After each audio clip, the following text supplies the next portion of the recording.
Fox Sports. We are Baltimore. We are so.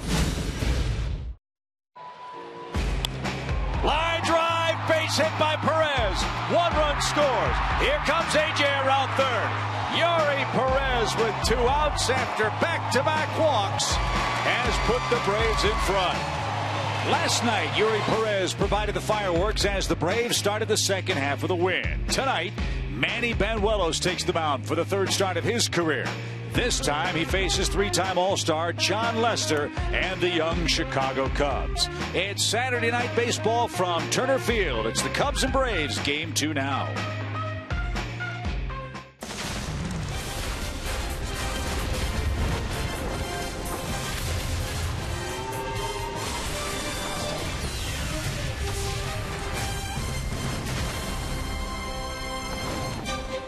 It's an absolutely beautiful night for baseball in Atlanta. A big crowd gathered here on Saturday night for Game 2 of our homestand.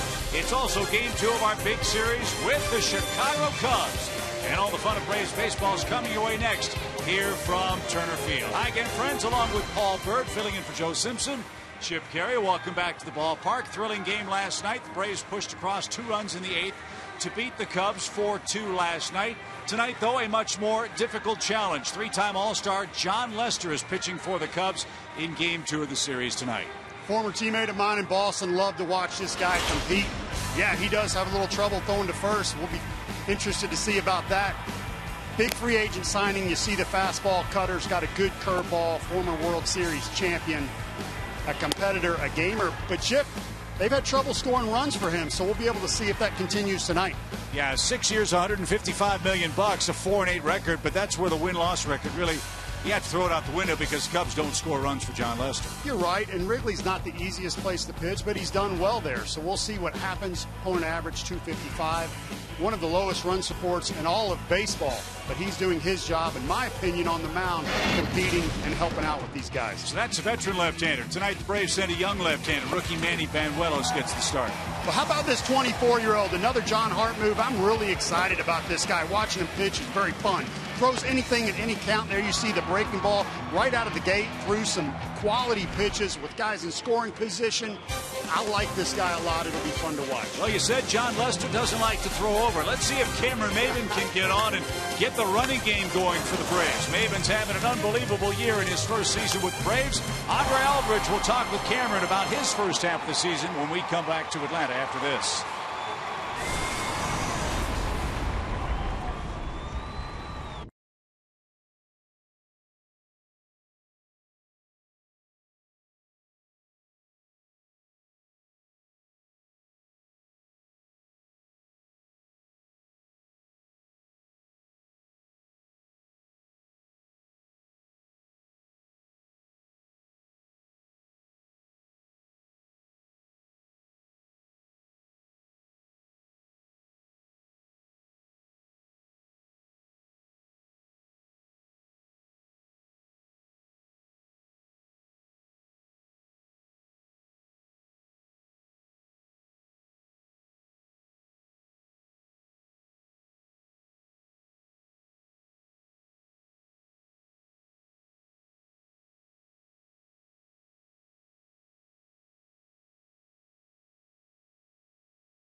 sports and outdoors. Right stuff, low price, every day.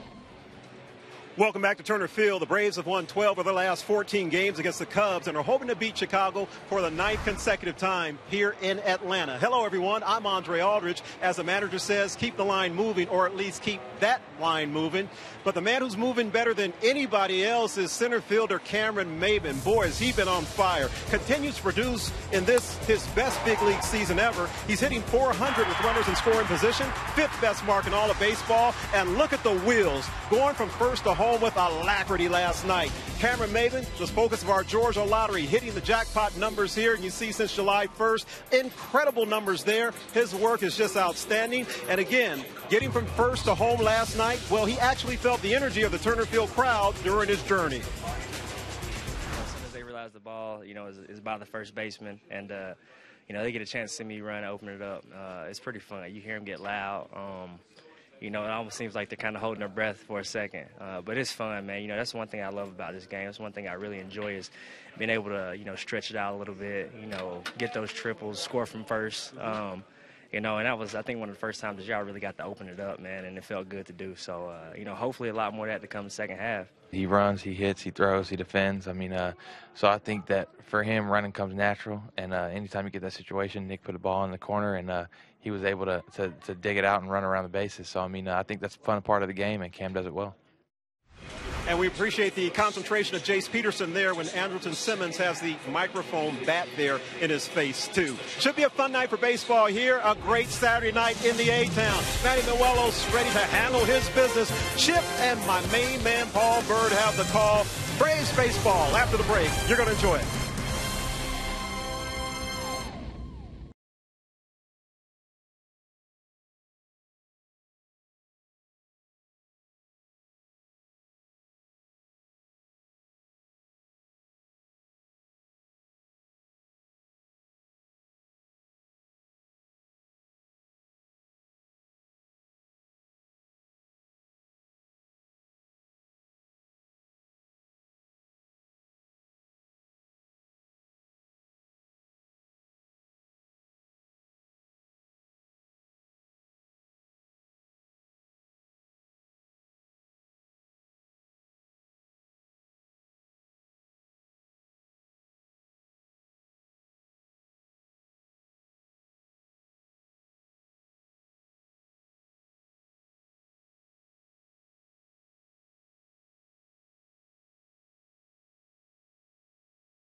Presented by the Georgia Lottery, the Home Depot, and your local Toyota dealers. Let's go places.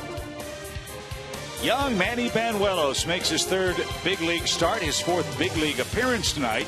And he will face off with the young and up-and-coming Chicago Cubs in Game 2 of our 3-game series. It's been a while, Paul, since Manny Banuelos has pitched. What effect do you think that'll have on him tonight as he faces Chicago in Game 2?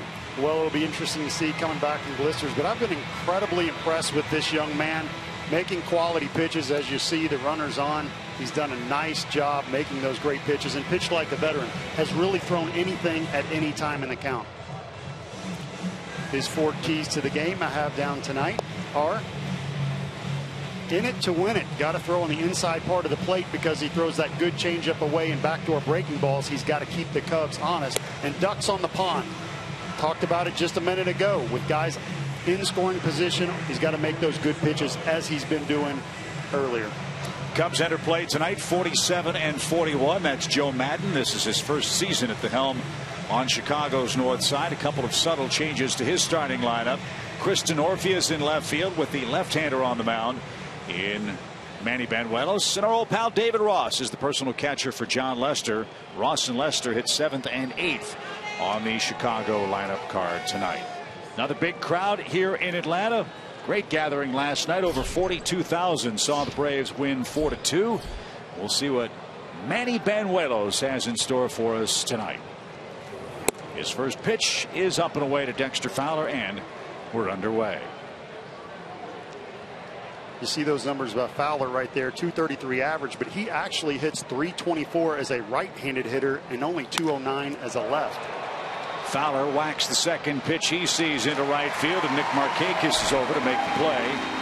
And there is out number one. A look at the Braves' defensive lineup tonight.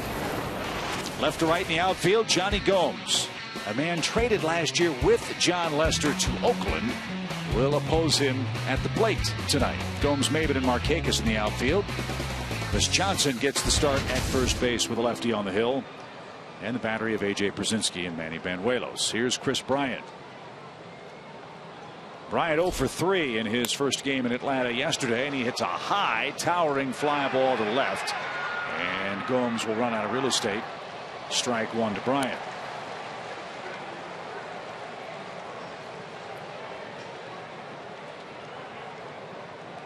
Chris Bryant having a monster rookie season for Chicago. 12 homers, 51 RBIs. Remember, he didn't start the season with the big league club. This is only his 80th game.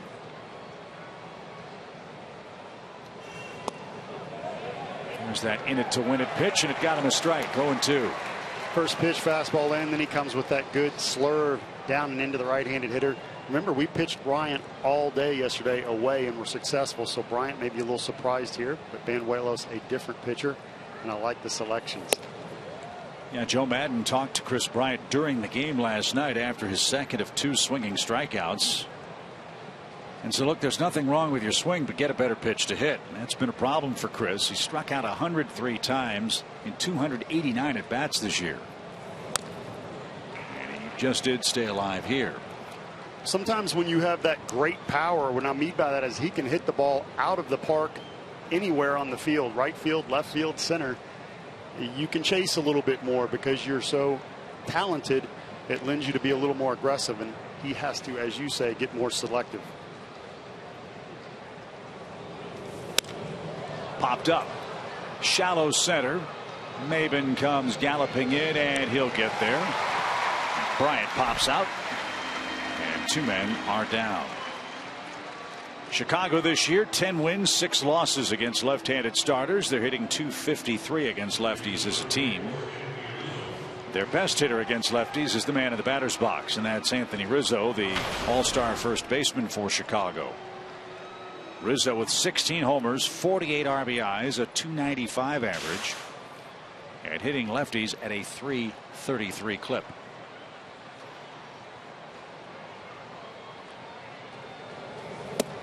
Ball one high. When I think about Rizzo, the trade I think of is high average and high home run total, which is rare. Usually when you hit a lot of home runs, it means you're swinging very hard and you're going to have a lot of strikeouts or you're going to miss a lot.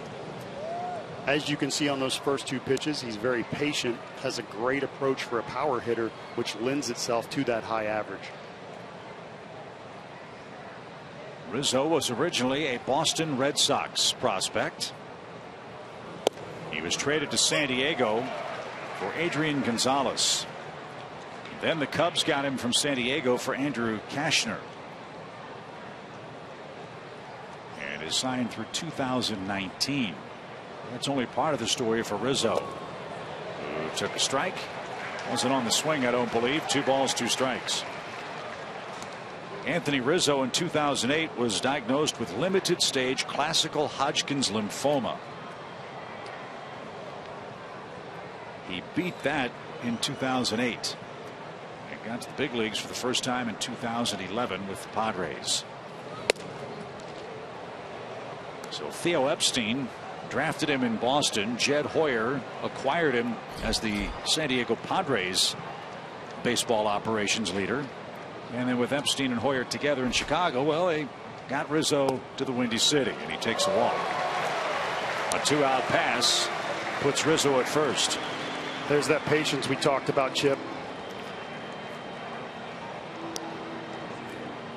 Done a really nice job. And yeah, Theo Epstein, my former GM over in Boston, and you want me to take you behind the closed doors a little bit? Sure, let's go. One of my favorite things about this guy is this is very rare, but after a game, you'd walk up the tunnel and you high five after a win, and usually it's just players. Every now and then, Theo would sneak in and give everybody high fives, and you got the sense that he was on your team, one of your players, just as much as he was a GM. Really appreciated that. Here's Jorge Soler, the Cubs right fielder. He drove in both runs for the Cubs last night with a single. That was the good news part of a good news, bad news play. Tried to go to second and was thrown out by Cameron Maybin, and Soler didn't even bother to slide. He was out by a good 15 feet. And the Cubs ran themselves out of a potential big inning. Joe Maddon has a couple themes. One of them is respect 90. We talked about it. Respect home plate to first base, but he didn't respect 180. He turned around and could have gotten a run down, but didn't. That's a good pitch for Manny. Even count. 1 ball, 1 strike.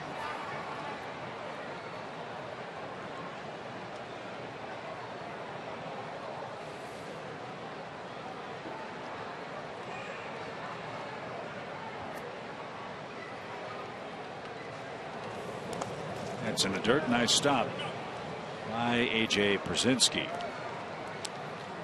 Joe Maddon is anything but a push button manager. He is truly a free spirit.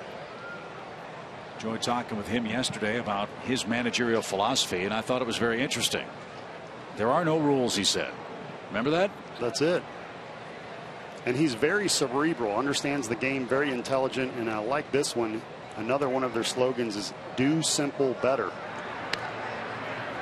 As we see the pickoff there. And baseball is a very simple game, but you can complicate it when you get too much information. You start thinking too much, and all of a sudden you forget the simple things, which is get a good pitch to hit or throw strikes, get ahead in the count. And so he's really big on that, doing simple. And I'm going to throw some Einstein at you, who said, if you can't explain it simply, you don't know it well enough. Well, there's no debating that Joe Maddon knows the stuff.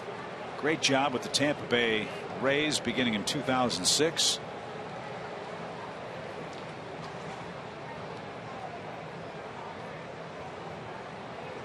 "90 wins or more 5 times in Tampa Bay."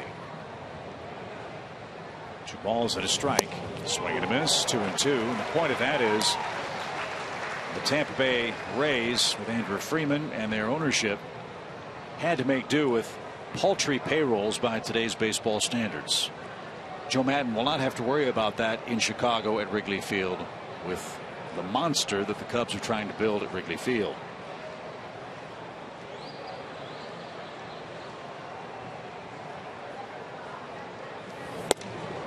That just missed, and now Soler has a full count. Want to walk him, and he breezed through the first 2 hitters. Now Rizzo at first will be running with 2 out. Soler has a free swinging type approach versus Rizzo, who's very patient. So this would lend itself to the pitcher being able to throw a 3-2 slider or changeup right here and feed off that aggressiveness. Swing and a miss. He struck him out. And that's the inning for the Cubs. No runs, no hits, a man left. Manny Banuelos has his first strikeout. Something the Cubs do a lot. And we head to the bottom of the first.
as we welcome the Cubs to town for Game 2 of our series. Manny Banuelos got through the first inning without much difficulty. Let's see if the Braves can make life tough for John Lester. The Academy Sports and Outdoors lineup features Johnny Gomes in left field, Chris Johnson at first base. Two men that hit lefties exceptionally well, and you hope that happens against one of the best left-handers in the American League, John Lester, entering his first season with the Chicago Cubs this year.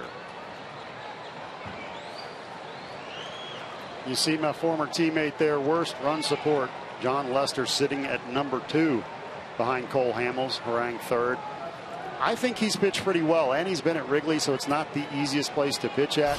He's certainly done the job ERA-wise, in my mind, just has not gotten run support. Since May 16th, John Lester's record is 0-6. A .350 earned run average. The Cubs have scored 1 run or less in 8 of his last 10 starts. And so for those who feel that wins and losses for a starting pitcher are sometimes a deceiving set of statistics, well, your poster child for that might be John Lester tonight. And that's in there for a strike to Jace Peterson. 1 ball, 2 strikes. It's really important as a pitcher when you're not getting good run support to not change anything and try too hard and try to give up less runs. And where that would play out in is if you get runners on base early and you feel like you cannot give those up or go into damage control mode, you try too hard, the next thing you know, you walk another guy and you give up a 4 spot instead of giving up 1 or 2 early in the game. Lester's already worked up a big time lather on a warm night, and he just struck out Jace Peterson, looking to begin his night. Quick look at the Cubs defense tonight. A lot of youth on that infield, a lot of errors too. Bryant, Castro, and Russell have combined for 36 of the Cubs' 62 errors this year. David Ross, the personal catcher. Denorfia in left. Fowler and Soler can go get him in the outfield and center and right. So 1 away for John Lester. He struck out Jace Peterson. Now Cameron Maybin, the Braves' second place hitter, stands in.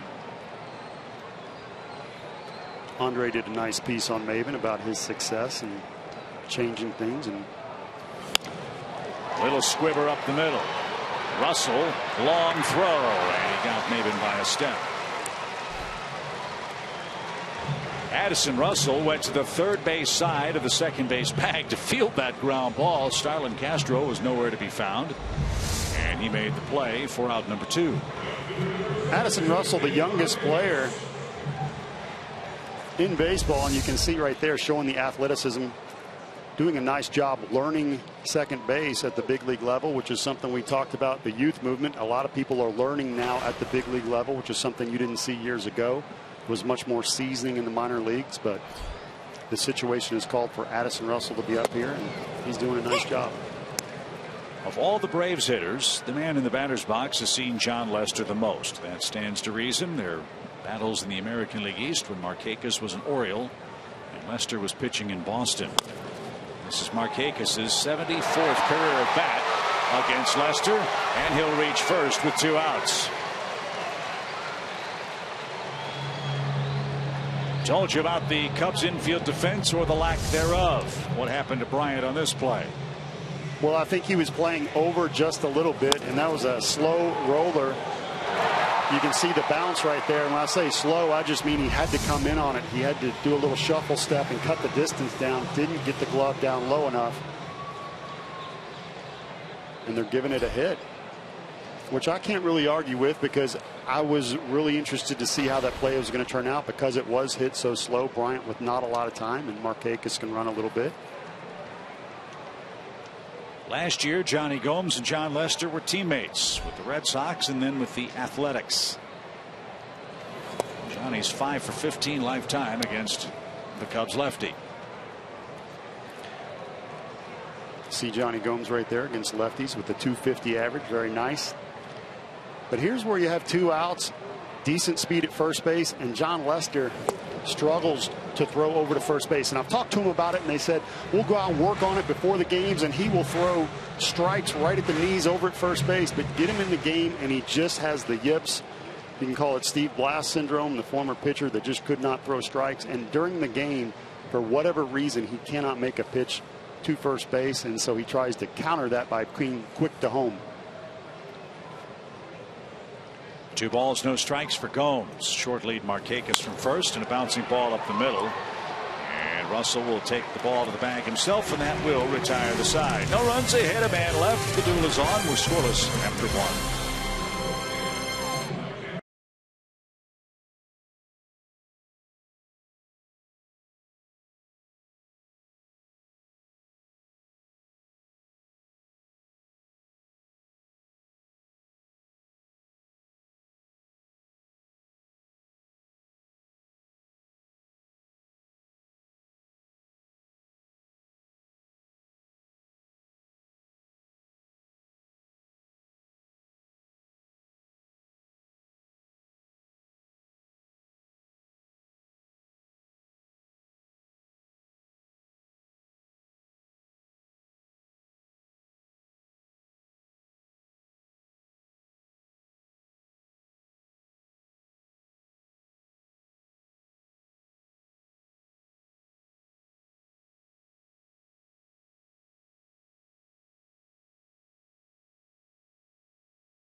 Atlanta, let's check out our Home Depot tools from the dugout. Paul, the Braves have a nice little streak running at home against the Cubbies.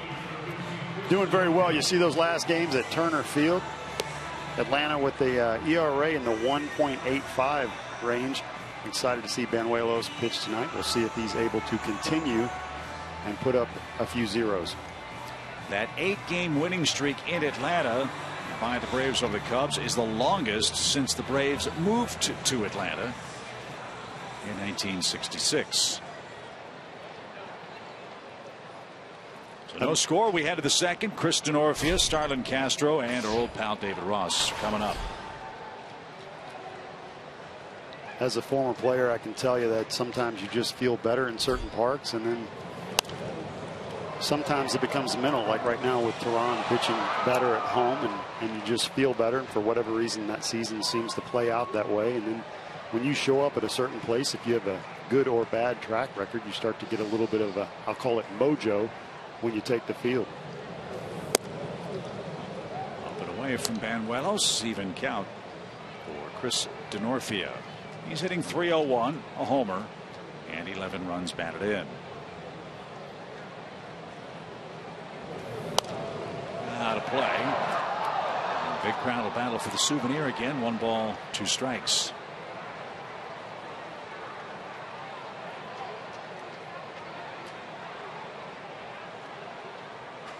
Mentioned earlier, it's been a while since Banuelos has toed the slab. His last outing was July 7th. And a line drive into left on a 2-strike pitch, and that's a leadoff hit for Denorfia. Banuelos was scheduled to start last Sunday, the last game before the All-Star break, but you recall, as we see the base hit by Denorfia, Alex Wood threw 2 pitches on July 9th, and then we had a 2-hour and 6-minute rain delay in Denver. Wood was unable to continue, and rather than pitch Banuelos on Sunday, they let Alex Wood pitch the final game of the first half. Banuelos went to the bullpen and now is back in rotation tonight. Fly ball by Starlin Castro right at Cameron Maybin, and there's out number 1. Well, Chip, I can attest. I mean, we got guys fighting over on a rock and some warriors, and, you know, as an athlete, you want to say you're the same way. But if you get so much as a hangnail as a pitcher, I'm embarrassed to say that you can't pitch or throw certain pitches, and it can mess you up. So when you have a blister right on your thumb, where Banuelos has it, where the ball comes off of without even knowing it, you start to compensate, and it becomes tough to pitch. So the side effect of that is, number one, the Braves are trying to limit his innings as he comes back from Tommy John, and two, that callus or blister or whatever he had working on his left thumb had a little extra time to heal. And tonight so far so good. Here's David Ross. And David looks outside of ball one. David Ross 189 this season, and the guy everybody likes. Favorite place to come back to is Atlanta. He praised Bobby Cox and TP earlier, saying he learned so much from them. Always excited to be back in Atlanta. David had a good 4-year run here with the Braves. Backup catcher, hit some big home runs. Did a good job defensively, blocked balls, excellent handler of pitching staff. And then made his way to Boston for 2 years, now in his first season in Chicago. 1 ball, 1 strike, and it's in the dirt. David Ross was also another one of my teammates in Boston. Backup catcher to Veritek, and he's another guy that Theo likes. And I understand this move. You bring a veteran over with a lot of these young guys, show them how to play the game right, and it carries over for years to come. So we look at Schwarber, who had a 3-hit night last night, one of the best pure hitters in the game. I was extremely impressed with his swing, and glad he's not in the lineup tonight. Probably will see him tomorrow in the series wrap-up. Cubs trying to find out if that kid can catch. They know he can hit. Can he catch? I'm sure David Ross will help him with the glove. 2 balls and a strike.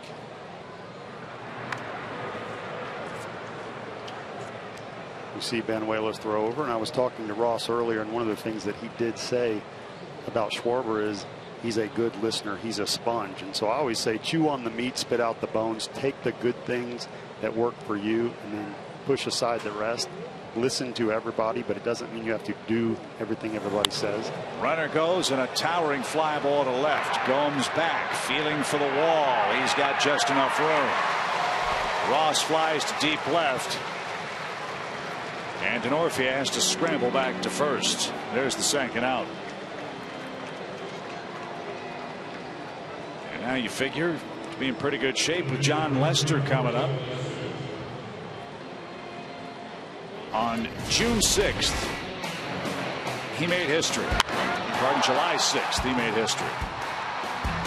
Look at the big linebacker legging it out right there.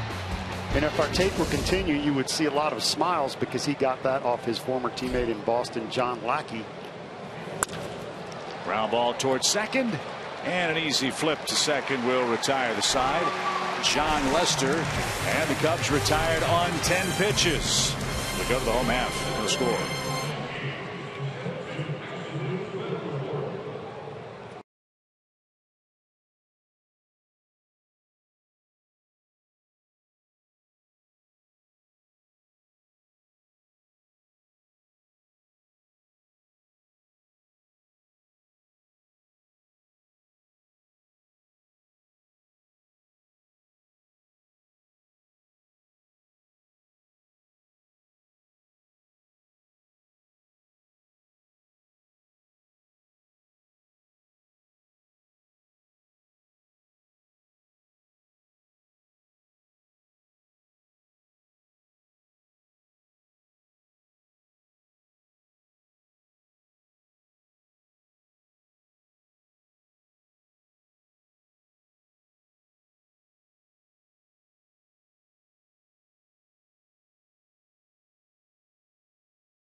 Earlier, and you can't say enough about that man and what he taught me and about baseball, and TP, I got to see him on the way out, Terry Pendleton, and Eddie and I talked for a while, and Falco, the strength guy. I mean, again, it's like family. I feel like my teammates are family, and I was here for 4 years, and I love a lot of those guys over there in that clubhouse. They got a good group of guys, and it was a fun time to come to work when I was here.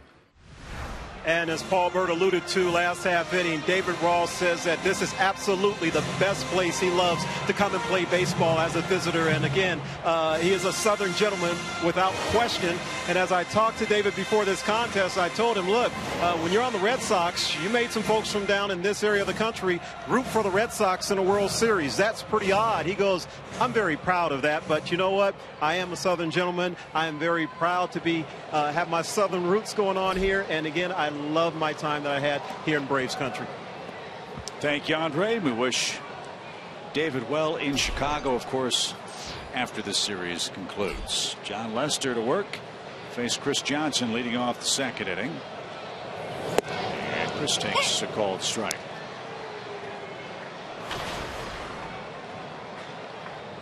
Chris, 252, a homer, 7 RBIs, riding a 4-game hitting streak. And that's a little low, and even count.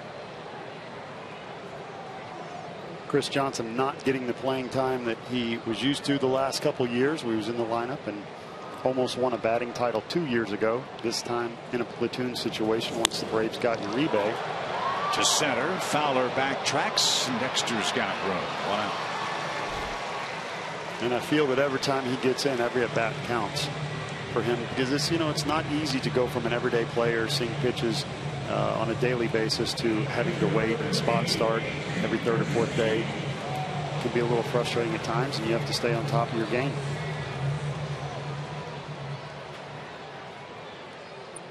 One out for A.J. Przinsky. He's hitting .283. A.J. scored the 4th and final run for the Braves last night. That run, and the run scored by Kelly Johnson, courtesy of a Yuri Perez 2-out hit to right. And out of play foul. 1 ball, 1 strike. A.J.'s seen Lester a time or two from his days in the AL. Przinsky 6 for 19 lifetime against him.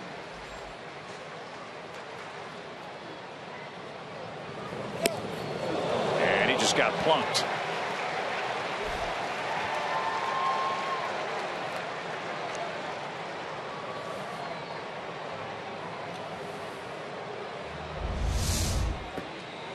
Fastball in by Lester.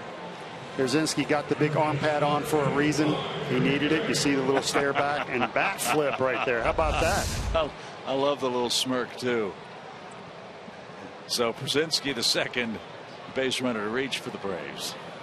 Whenever I hit guys, Chip, I just made sure they needed ice the next day. I'd walk over to them with BP and I'd say, just tell me you needed ice. And they'd roll their eyes. Get your money's worth on that hit batsman. Now, would A.J. Przinsky think about a stolen base here? Yes. Yes, he would. And it would be ambush sneak attack. We talked about it before. Lester has trouble throwing to first base. For whatever reason, we don't know why. He can do it in practice, but in the games, he has trouble with it. So I posed the question, then why doesn't everybody steal? They said, well, he's quick to home, but a lot of players just simply do not trust it. And you'll see them get a big lead, and then when he goes to lift the leg, they'll just start to stutter step, and so people actually have trouble trusting the fact that he will not throw over to first. We'll see if the Braves are able to exploit some of that tonight. AJ's got a short lead. He's dancing around at first base as Uribe's backed off the plate. 2 balls and a strike. The other thing for John Lester's got to be, like we talked about, Cubs don't score runs for him, so he has to feel like there's absolutely no margin for error for him on the mound right now. Again, 1 run or less scored by the Cubs in 8 of his last 10 starts. And it's behind 3-1 to Uribe here. That does become frustrating as a former pitcher, but if you're young, I know you'll feel more pressure. As a veteran, you've seen guys that just have trouble getting run support. There's not always a correlation. There's very rarely a correlation to it. And as a veteran, they know they cannot control that and will not change anything. But the younger guys, the rookie, it will bother them. They will want to know what they're doing wrong. Do they need to work faster? Does it, things like that. So it's nice that that's happening to a veteran who can handle it. 3 balls, 2 strikes. Brzezinski a half step bigger lead. He's going, and Uribe swung right through it, and the throw to second is going to be an easy double play. A strike him out, throw him out, double play. Brzezinski was running, and the Braves are out of luck in the 2nd inning. No scores. We go to the 3rd.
Bobblehead night, Friday, August 14th against the Diamondbacks. Brought to you by Coca-Cola and Delta Airlines. The first 20,000 fans through the gates will get a bobblehead featuring the soon-to-be Hall of Famer. Get your tickets today by visiting Braves.com/tickets. We took an informal poll, by the way, Paul, amongst our crew members. The John Smoltz bobblehead is, they think, the most attractive of the bobbleheads that we've had so far this year. Would you agree with that? I'm not sure that I would agree with that, because I've never seen a bobblehead that had 2 people hugging, one having a full beard, Johnny Gomes, and the other, Freddie Freeman, having just some stubble. I thought the attention to detail on that was pretty incredible. That was pretty good, but I mean, John Smoltz is a Hall of Famer and all. I see your point. I'll call it a tie. Would you be satisfied with that? I didn't have a vote. It's really a party of one that voted. Who would that have been? Addison Russell pops one down the right field line. That's slicing and is out of play, just shy of the stands. It's 0-2 to the young Cubs infielder. Can't wait for John's induction speech in Cooperstown. It's coming up here a week from this weekend. Upstate New York. First the 0-2 pitch is grounded towards short. Hamilton glides and guns. Russell's out, 1 down. Looking good. You know that I have a dog because of John Smoltz. Really? Yes. He is the reason I have a dog. Grayson, my oldest son, wrote an essay. It's not fair that we can't have a dog. We kept asking my wife, Kim, we got to get a dog, got to get a dog. And then one day in the car driving along, my son again continued to berate her. And she said, look, your dad's not John Smoltz, okay? We have to move. We can't stay in the same town and get a dog. That's when it's easy. Right. So I parlayed that into, see a fastball on the outside corner, a little guilt every now and then. And I said, hey, you can't say that. She realized what she said. Totally harmless. It was great. We loved it. And I said, well, we got to get a dog now after you said that. But the ending of the story, I have 2 boys. We could not wait to get this dog. We got one, and the dog bonded with my wife. So it all backfired. Really? She loves the dog. Really? That would be Hershey, a Portuguese water dog. Oh, nice. Okay. Yeah. 2 balls, no strikes for Dexter Fowler. And he hits another fly ball. This one's headed for the gap, but Markakis will get there and makes the play. Fowler's hit the ball in the air twice Dexter's not swinging the bat very effectively right now. Hitting a .190 over the last 30 games for Chicago, and he's a quick second out. You're not John Smoltz. No, that one hurt a little bit, but I laughed it off, and I couldn't really argue. And Smoltz is an anomaly for me. Just if you go play bowling or go bowling, he runs by the house and picks up his own personal bowling ball. Great at ping pong, basketball, flag football. He's a great hat wearer too. Looks great in a hat. If you can put up with some rough jokes, John Smoltz is your guy. Love John. Love John. Hope he'll be here for the alumni weekend coming up with the Marlins. Figure he'll be here for his bobblehead night. And our great Fox Sports crew, Gretchen Caney and Jen Hildreth, will be, I believe, headed to Cooperstown to cover John Smoltz's induction ceremony. And of course, they'll have interviews, highlights, reports from New York.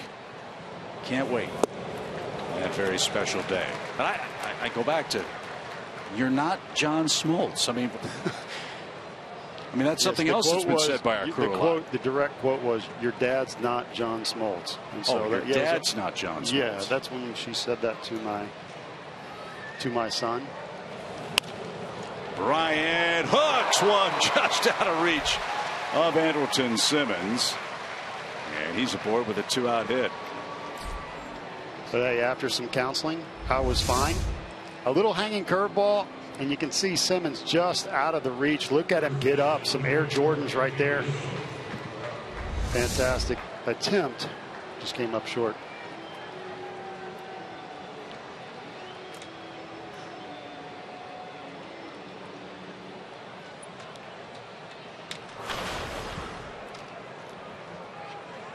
Two outs, man aboard for Rizzo, who walked back in the first.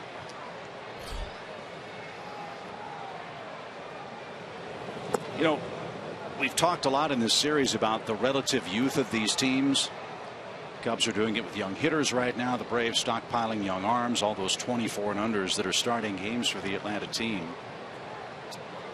It is so great to see what's happening in Major League Baseball. Not just these two ball clubs, but all around the National and American leagues. That was represented in the All-Star game, in which Rizzo was a participant for Chicago.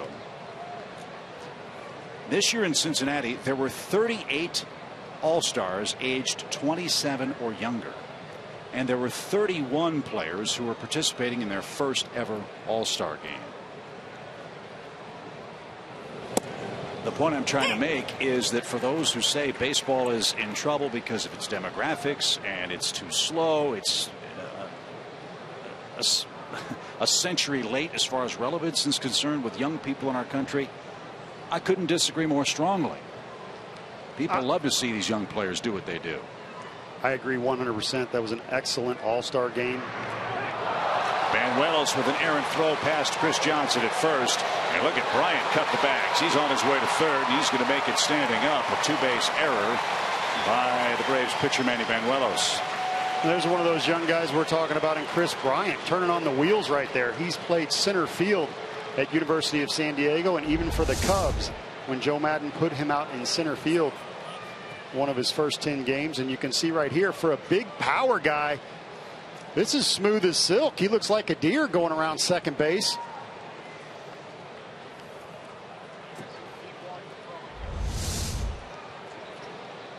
So we see a little smile right there. Now with 2 outs, man on third base, we can see if Banuelos can leave him stranded over there and no harm done. But Rizzo, who hits lefties very well, this now becomes a crucial at bat. 2 balls and a strike.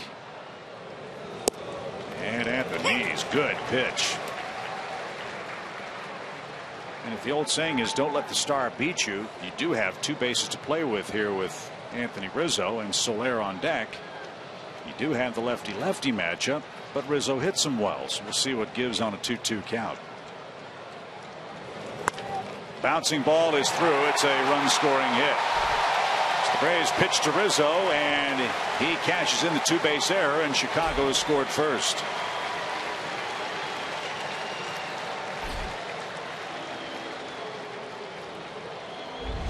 Good learning experience for Banuelos. Gave in a little bit too much of the plate there. It's not a horrible pitch. It's on the outside corner, but it's elevated. And Rizzo, who guessed right, looking away, pulls it in the hole, has enough thunder to get it through. Rizzo, another bright young star in the game. You talked about it, getting back to what we were saying. I do agree there's a lot of fantastic young players in this game. A lot of reasons to be excited and watch this sport. American National League. Guys like Mike Trout, who are going to be a blast to watch from years to come. Unfortunately or fortunately, Bryce Harper having a great year. I wish he was in a different division, but you got to give him credit. He's having a fantastic year.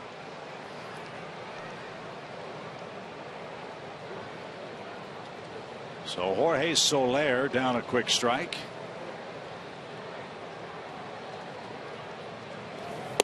And he straightened up with a fastball inside, 1-1. There's that fastball in we talked about. He will have to execute, and even if you throw it for a ball, it's still okay. You have to throw it in there to keep people honest so they don't start diving at that backdoor breaking ball or changeup that he throws away.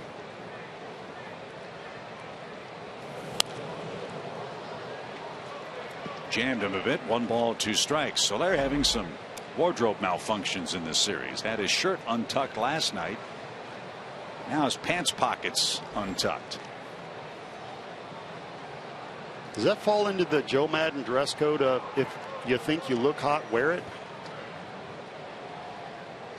You're asking the wrong guy. 1 ball, 2 strikes. The pitch had some bite to it, but it missed. It's 2-2. As you see, Joe Madden, my bench coach with the Angels, creates an atmosphere in that clubhouse where, as you said, it's very loose. He says to players on and off the field to be yourself. Respect the game, hustle, control the things that you can control, be prepared, but also keep the game simple.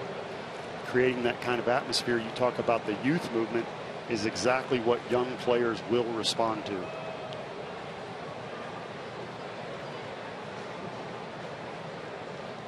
Two balls, 2 strikes. And Soler golfs one to straightaway center. And Maybin drifts back and makes the play. Atlanta chose to pitch to Anthony Rizzo, and he cashes in an RBI single. A 2-base throwing error helped the Cubs cause as well.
0-0 heading to the bottom of the 3rd inning, and John Lester's our AT&T Universe trivia subject tonight. Of the last 8 years, he has 109 wins. That's second among left-handed pitchers. Which left-handed pitcher has the most wins over the last 8 seasons?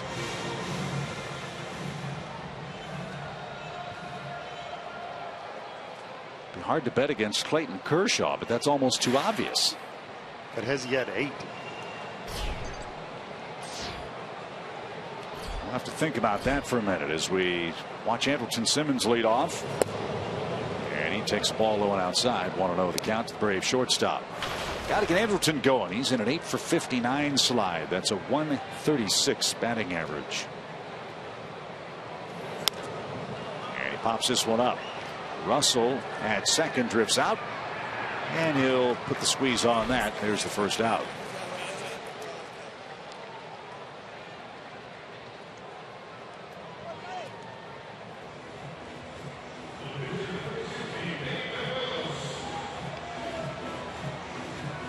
In the month of July, John Lester's 0-2. He's allowed 4 earned runs in 21 innings. Not counting tonight's start, of course. And again, a product of the lack of run support. But you might remember last year he was off to a slow start with the Red Sox. He began the season 4-6. He ended the season in Oakland and ended with a 16-11 record. If the Cubs can get that kind of production out of John Lester, they feel like they have a shot to perhaps pass the Pirates and the Cardinals. It's an uphill climb for Chicago, but they're in a stretch of 16 more games after the All-Star break against teams with losing records. You've got to take advantage of, at least on paper, this soft part of the schedule. Well, and I would say you just have to get in. You know, you want to win the division, but a wild card's good enough if you have 3 very good starters, which they do. They'd like to add 1 more. But just getting in and make some noise, this team would be very dangerous, in my opinion, because they're young, they're loose, and if you add that to good pitching, they could make something happen in the playoffs. As you see some of them there. Well, the Cubs have a real good history in a 1-game playoff. Magical year of 1998. They beat the Giants in a 1-game playoff to get into postseason play. That was before the second wild card took place. Right now, that's where the Cubs find themselves. They lead the Mets and the Giants for the second wild card. Banuelos out on a frisbee slider. Lester struck him out, 2 down. Lester with 3 punch outs so far in the game. Playing for Theo Epstein in Boston. Another thing about John Lester is he too is going to show these young guys how to go about their business. Everybody's different, but in the locker room before the game, you will see Lester very focused. He will have his own headphones in. He will not be talking to anybody, and he will be studying the hitters and just in a zone. And that is his way of preparing, where somebody else may be a little more loose. I've met John a couple times in our travels during interleague play. He's a great guy. Lives in Metro Atlanta in the off season. And the one thing that strikes you about John Lester is obviously his talent. Intelligent guy, great family guy. You go to shake his hands, it's like putting your hand in a vice. This is a strong man, durable man. Book him for 200 innings plus every year. And when he figures out the National League, and I'm sure you would agree there's a different rhythm to this style of play, look out. He's going to be fine. He is a workhorse. His personality is what you see on the mound. Focused, deliberate, every pitch with a purpose, as you see right there. 2 pitches into the game, he's in a full lather. You already mentioned it, sweating. He's on top of it, intense, and he sets the tone for the game. He's all business.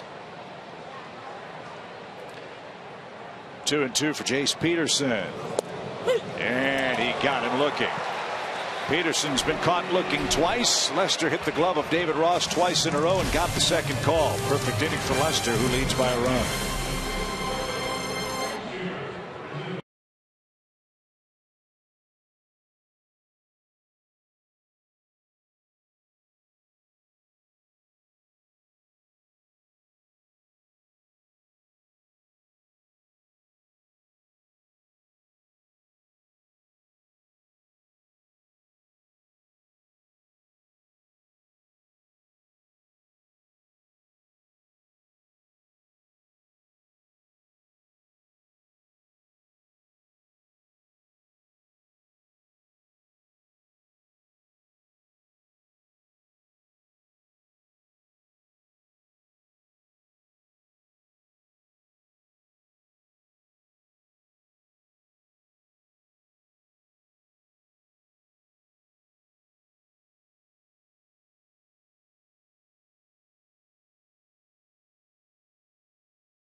think of Harry Carey? Cult figure, multiple Emmys. As you see, 25 years with the Cardinals. Not a lot of people would know. 1 year with the Athletics, 11 years with the White Sox, and everyone knows 16 years with the Cubs. Outstanding, and I have the privilege of sitting next to his grandson, the famous Chip Carey. 6'5", crazy good hair, great voice, the glasses.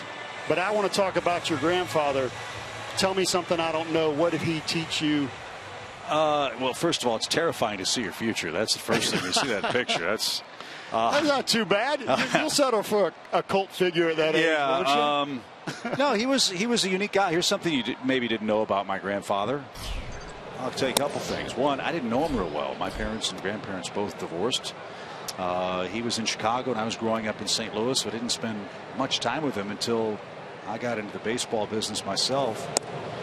But my grandfather was an orphan.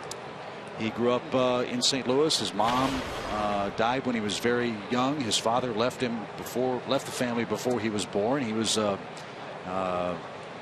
penniless street urchin, as he called himself. Popped up by Denorfia down the right field line, and that's going to bounce into the stands. Sold newspapers, did what he could to survive.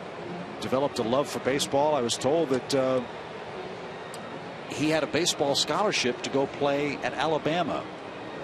I did not know any of this. But I was told by my dad that he couldn't afford the train fare to get from St. Louis to Tuscaloosa, Alabama, so went to work.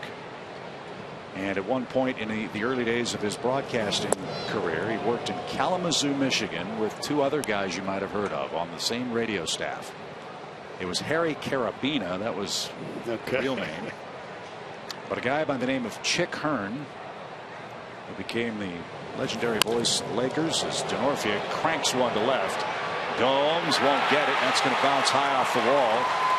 And Denorfia on a 3-1 count has a leadoff double. And another man you might have heard of by the name of Paul Harvey. Wow. On the same radio staff. One of my favorite voices of all time. The rest of the story. Denorfia, by the way, part of the story tonight. He's 2 for 2.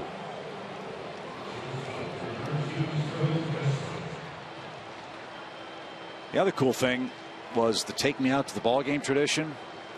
That happened totally by accident. Really? He used to stand up during the 7th inning stretch when he was working for Bill Veeck, arguably the greatest owner ever, in that he was such a showman and went out of his way to make baseball fun for the fans.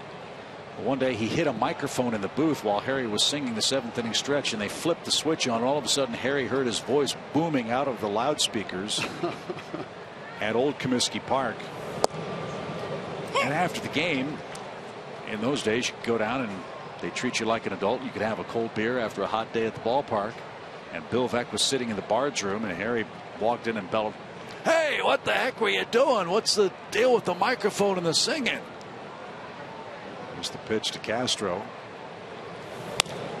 And he loops one over second. That's in for a hit. Here comes Denorfia around third. He's going to score to make it 2-0 Cubs. Blue pit for Starlin Castro. And the Cub fans enjoying this start. Back-to-back hits here in the 4th inning. Castro with his 39th run batted in. Castro usually hitting ground balls. Joe Madden will hit and run with him a lot, but he did a nice job fighting the fastball in. So Harry comes into the Bards room and says to Bill Veeck, "What were you doing?" And Bill Veeck said, "Harry, when I heard you singing, I knew you were the perfect guy to lead the crowd and take me out to the ballgame." And grandfather's chest was puffed out with pride, thinking he was getting paid this great compliment. As David Ross hits and throw to first. And Bill Veeck continues, said, "Because when I heard you sing, I knew you were so bad that everyone else would not be intimidated by how good you were. They'd all join in and sing." And the rest, they say, is history. I think that's why I sing karaoke at the house. After that, everyone will go. Right? But I just, it's great for me growing up in the 80s when you had that cable box. You'd walk over to the set. You had the dial. You had TBS. You had WGN. Yeah. And I've loved watching the Cubs, listening to your grandfather. The Hawk, Andre Dawson, hit the ball. And Sure. I think I used the arm hook because Sutcliffe had one in Little League. The Red Baron won the Cy Young with the Cubs. As that one is cut on late by David Ross, it's 0-2. And that's when there was a much different way of doing the games. You didn't have all the big network contracts. You had the Sunday game of the week on NBC with Tony Kubek and Joe Garagiola or Kurt Gowdy.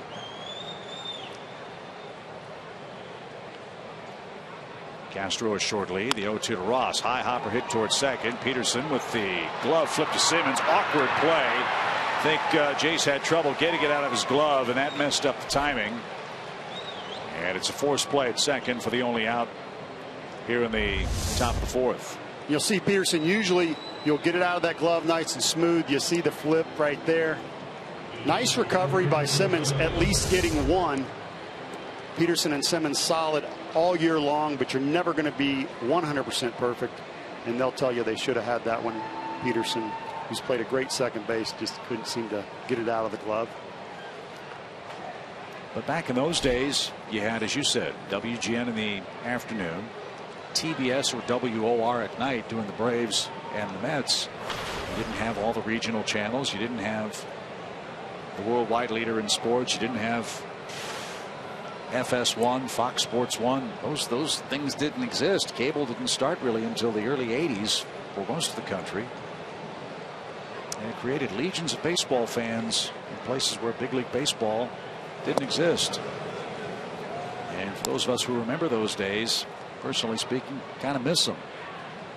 A national broadcast with a hometown flavor. That was the success of the Braves. That was the success of the Cubs on GN, and the Mets too, for that matter. I know Cubs fans are all over the country. Do you feel that was one of the reasons that they had such a huge following and going to Wrigley became an event? Yeah, I think it's part of it. It was fun. You know, let's not forget when my grandfather got, well, first of all, he followed Jack Brickhouse, Milo Hamilton's fantastic announcers, Hall of Fame announcers in Chicago. When he got there in the early 80s, the Cubs were about to get really good. Remember, in 84 and 89, they won the division. They had Leon Durham, they had Ryan Sandberg, they had Larry Boa. They had good teams, and nothing makes a big fan base better than winning. And the Braves certainly know all about that as you look at all those banners above the bleachers and left.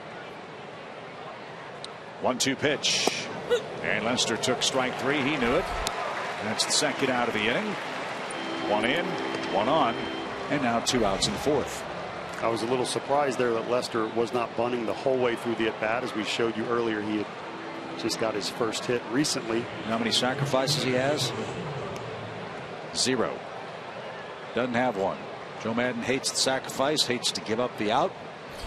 As we told you last night, Kyle Hendricks, the Cubs starter, had their first pitcher's sacrifice bunt of the season, and that came on June 13th.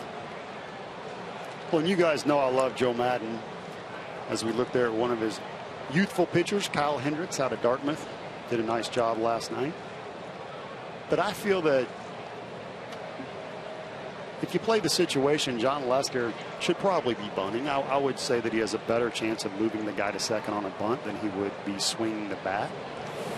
But if you feel bunts in general are not productive, then don't have anybody else bunt. But I would say Lester, and I'm extremely fond of Maddon, so don't take that as a slant on, you know. I wonder if there had been nobody out, if the bunt would have been on. Get that guy to second with 1 out. You figure Lester's going to make an out anyway. But point being, if Ross is at second base, you've got Russell up there. It's going to be a lot easier to score Ross from second than it is to first on a single. That's presuming, of course, that Lester could get the bunt down in the first place. Now play foul, 2 balls, 2 strikes. So I think it's a fascinating subject. I think it's an interesting strategic decision by Joe Maddon. Whether it works long term in the National League, well, remains to be seen. So far, they're 6 games over 500, so there is some success and method to his madness. You're right. That's the one thing you cannot argue with about Joe Maddon, is he is getting the most out of his players everywhere he has been. And a swing and a miss takes care of Addison Russell. A double and a single kicks off the 4th inning for the Cubs. They extend their lead. It's now 2-0. Home 4th coming up.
Baseball, and wish former Braves manager, former Braves All-Star Joe Torre a very happy 75th birthday.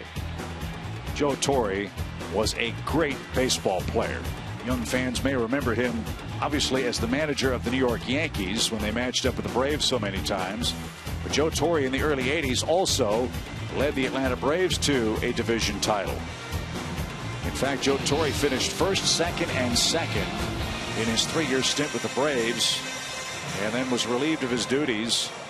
And if Joe Torre had gone second, and first in that order, well, history might have been very different in Atlanta. Joe Torre might have been the celebrated manager of the Atlanta Braves, not Bobby Cox. But boy, did things work out great for both those terrific men, terrific managers, and terrific representatives of Major League Baseball. So happy birthday, Joe Torre. You know, Joe Torre was also a rare breed. He was one of the last, if not the last, player manager. Did that with the Mets. I've always wondered what that would have been like. Pete Rose, another. Very interesting. What would you say? You know, guys, I'm going to put myself in. Who takes over? Feeling good today. Frank Robinson, Pete Rose, you mentioned, Joe Torre, the last 3 that I can remember. I'm sure probably would have been another. Joe Torre had a great line too one time. Set a record. I think he hit 4 double plays in one game. Yeah. And Felix Millan was 4 for 4 on that day. He was the guy that Torre erased, and he said, well, I couldn't have done it without Felix Millan. Good stuff. Best of many great lines. Castro got the friendly hop and made a good play. Cubs playing good defense behind John Lester for the most part tonight. He leads 2-0, and he's in the 4th inning with only 42 pitches. Well, speaking of that line, why I enjoyed it so much, this game is a failure game, and as Nick Markakis walks up to the plate, he credits Terry Crowley, one of his first big league hitting coaches, as teaching him how to handle failure. He's always very positive. He learned a lot, and they still talk today. No slight. Everybody loves Kevin Seitzer. We talked about learning a little bit from everybody, and he credits Terry Crowley for teaching him the mental aspects of the game, specifically how to have a little fun like Torre did with that line. I would imagine it's easier as an everyday player to handle failure than it is as a starting pitcher. Would you agree with that? It is. As a starting pitcher, if you have a bad outing, you have to wait 4 or 5 days, and that's like torture. If you have a bad night and 0 for 4, get you back in there the next day. So that's the part that I would like about being a hitter. But if you're pitching well, it feels pretty darn good, and you have a lot more success as a pitcher, because if I'm only successful 3 out of 10 times when I take the mound, that makes for me having to handle a lot of failure. And I did have some years like that, Chip, but not all of them. And so a hitter walks up to the plate and they're going to fail 7 out of 10 times. And if you cannot handle that up here, it will affect your game, and you can't survive regardless of what kind of talent you have. Lester's got everything working so far tonight. Nothing the hitters can eliminate from his arsenal so far through 3+ innings. He's had a good Bugs Bunny breaking ball, fastball in the low 90s. He's allowed only 1 hit, and that was to Nick Markakis with 2 outs in the first inning. Single runs by the Cubs in the 3rd and 4th, the only runs scored in the game. There's that slow curve off the plate.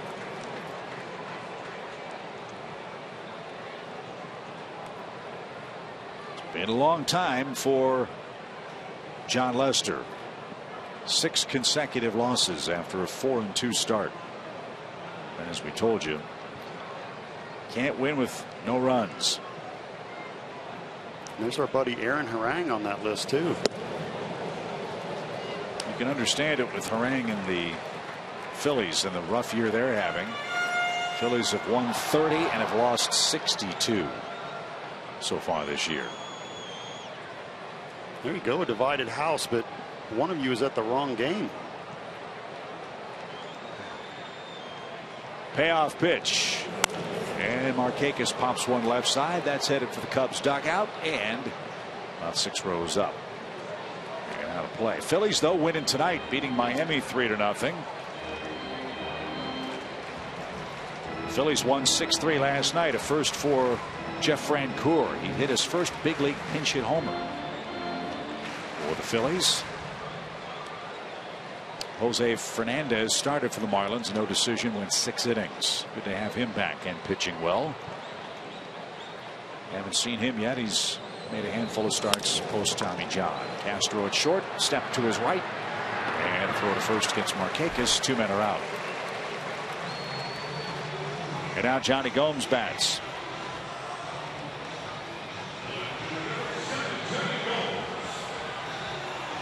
Johnny bounced into an inning-ending force play back in the opening inning.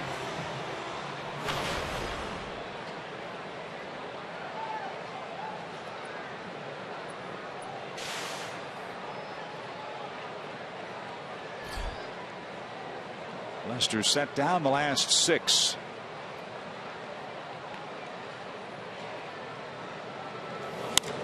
And Johnny jumps on the first pitch and pops it into center field, where Dexter Fowler awaits, and he's got it. Easy inning for Jon Lester. 3 up, 3 down, and we're headed to the 5th already. It's 2-0 Chicago.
perfect night for baseball.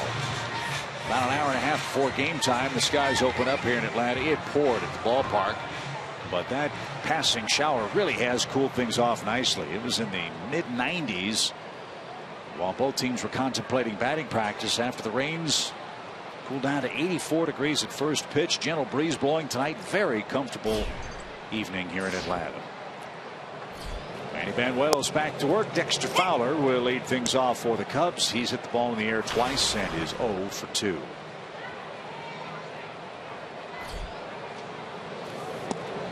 There's a nasty pitch. That is Dad and Mom, John and Trudy, who live in Woodstock now. His dad always told him, he said when he was little, hey son, you got to swing at good pitches. He was in high school. Hey son, you got to swing at good pitches. So when he thinks of his dad in this game, it's like Jiminy Cricket. He hears, I got to swing at good pitches. But unfortunately for Fowler, he hits .324 as a right-handed hitter. We talked about it earlier, only .209 as a lefty. Got to do a better job from that left side of the plate, or just bat right-handed most of the time. Check to swing on that close call. 2 balls, 2 strikes. Fowler went from Colorado to Houston. And that's a little low. Dexter hit .276 last year with the Astros. 8 homers, 35 RBIs, stole 11 bases. Good on base percentage, .375. Cubs gave up Luis Valbuena, an infielder, power hitting infielder, and pitcher Dan Straley for Fowler. They had an outfield hole to fill. And he takes a leadoff walk. Fowler can run. That's the first time he reaches in tonight's game. And Banuelos back to the stretch. He has yet to work a 1-2-3 inning tonight. Well, this is the tough part of the game, Chip, where they have seen you, the hitters, 2 times through, and now they are a little more accustomed to your stuff, especially if you're a rookie like Banuelos, and the Cubs haven't seen him. So now they'll start to plan an attack and approach at the plate based on what they've seen, and they're going to be a little bit more comfortable. Big lead by Fowler and a big swing by Bryant. 2-1.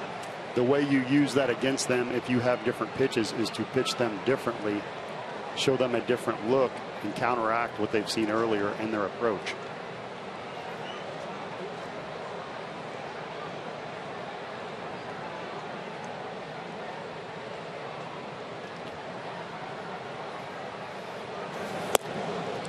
That's upstairs, even count. Good patience right there by Bryant. Second pick out of the University of San Diego, one of the new stars we're talking about, incredibly explosive at University of San Diego. He said he needed to go there. He widened his stance.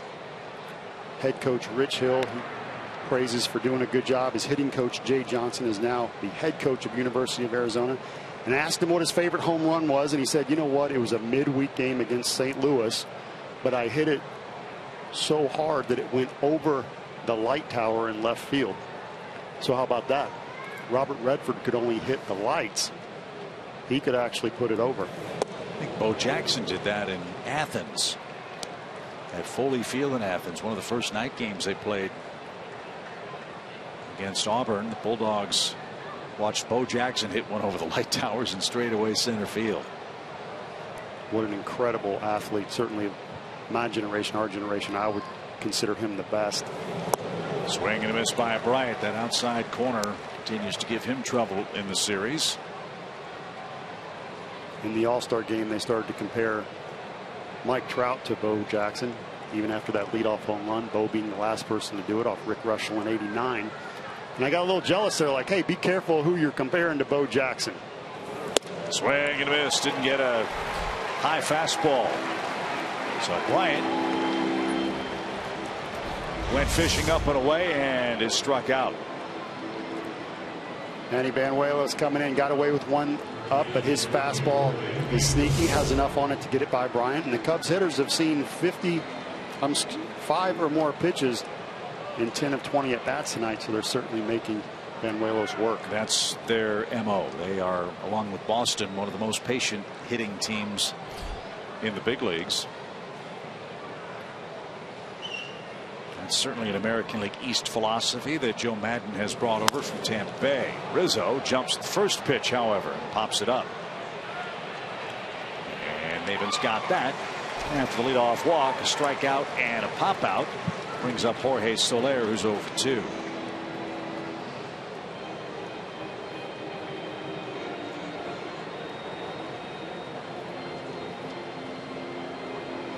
Question I've got for you about the Cubs, and I think it's one that's based in their relative inexperience. For a team that strikes out about 9 times a game, they're averaging 9.2 strikeouts a game as it stands now. That's 3 innings with no contact. Is that offense a sustainable one in the second half of the season with all the games they have left against the Cardinals and the Pirates and what they hope will be a run in postseason play? And I would think for all the talent they have, this looks like a very pitchable offense. Would you agree with that? I would, and that's why I use the term dangerous. If they got into the playoffs, I think they could make some noise, and if everything clicked similar to what had happened for the Royals last year, I would not be surprised if they upset some people. That being said, they have holes, they have young talent, young players that, as David Ross said earlier in the locker room, that shows up every once in a while. We've seen that in this series, whether it be base running or a pitcher not backing up the base, which we saw last night. And so it's up to those veterans, as you see Rossi sitting next to John Lester, for them to police the locker room and make sure that the veterans are telling and teaching the guys on how to play the game the right way, not just the coaches. Runner goes, ground ball to third. Nice pick, Uribe. Staggers to his feet. Throw to first. Johnson can't handle it cleanly. Runner around third. And no advance. Great play by Uribe on the line at third base. Struggled to get his feet solidly beneath himself. And his throw to first skipped. And Soler's aboard to keep the inning alive. As a pitcher, you're excited that he stopped this ball. Yes, you want him to make the play, but he does not stop that hot shot down the line. You're in a lot more trouble. You give up the run. Fowler would have scored with 2 outs. So you take that, and now it's your turn. As Roger McDowell walks out to the mound and talks to Banuelos, it's your turn as a pitcher to pick up that position player, tell him thank you for making such a great stop. First baseman will tell you short hops are much easier to handle than a long hop like the one Chris Johnson just faced. And as a result, that will be an infield hit for Soler, and the Cubs have runners at first and third with 2 outs.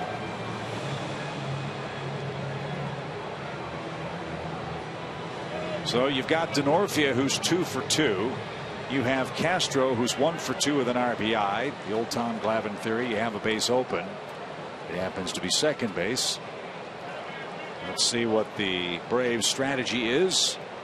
As Banuelos at 83 pitches takes a peek out of the bullpen, where the Braves relief corps begins to work. Jason Frazier is the first man up tonight. Banuelos has done a nice job since he's gotten called up of making quality pitches with guys in scoring position. He has been in trouble a lot, but it's a very important trait of a young pitcher that when guys are on base, you can make your pitch. And that's a big run 90 feet away to keep off the board for the Chicago team. It really is. You make your most important pitches out of the stretch, and a pitcher through a course of the game most of the time will throw over 70% out of the stretch. So if you're a young pitcher and you're throwing bullpens, make sure you throw 80 to 90% of your bullpen out of that stretch so you can get comfortable. It's taken a little low. 1 ball, 1 strike. Forgot to mention Tim Timmons is our home plate umpire tonight. History major out of Ohio State. He worked long and hard to make his way to Major League Baseball's umpiring ranks. As that one's taken low and outside. He worked as a greenskeeper and a chef at a country club in his home state of Ohio. Pinched his pennies, saved $3,000 to go to umpiring school. And here he is. One of the good guys in the game, Tim Timmons. 2 balls and a strike. The pitch is outside. 3-1. Jason Frazier, one of the flurry of transactions the Braves made yesterday.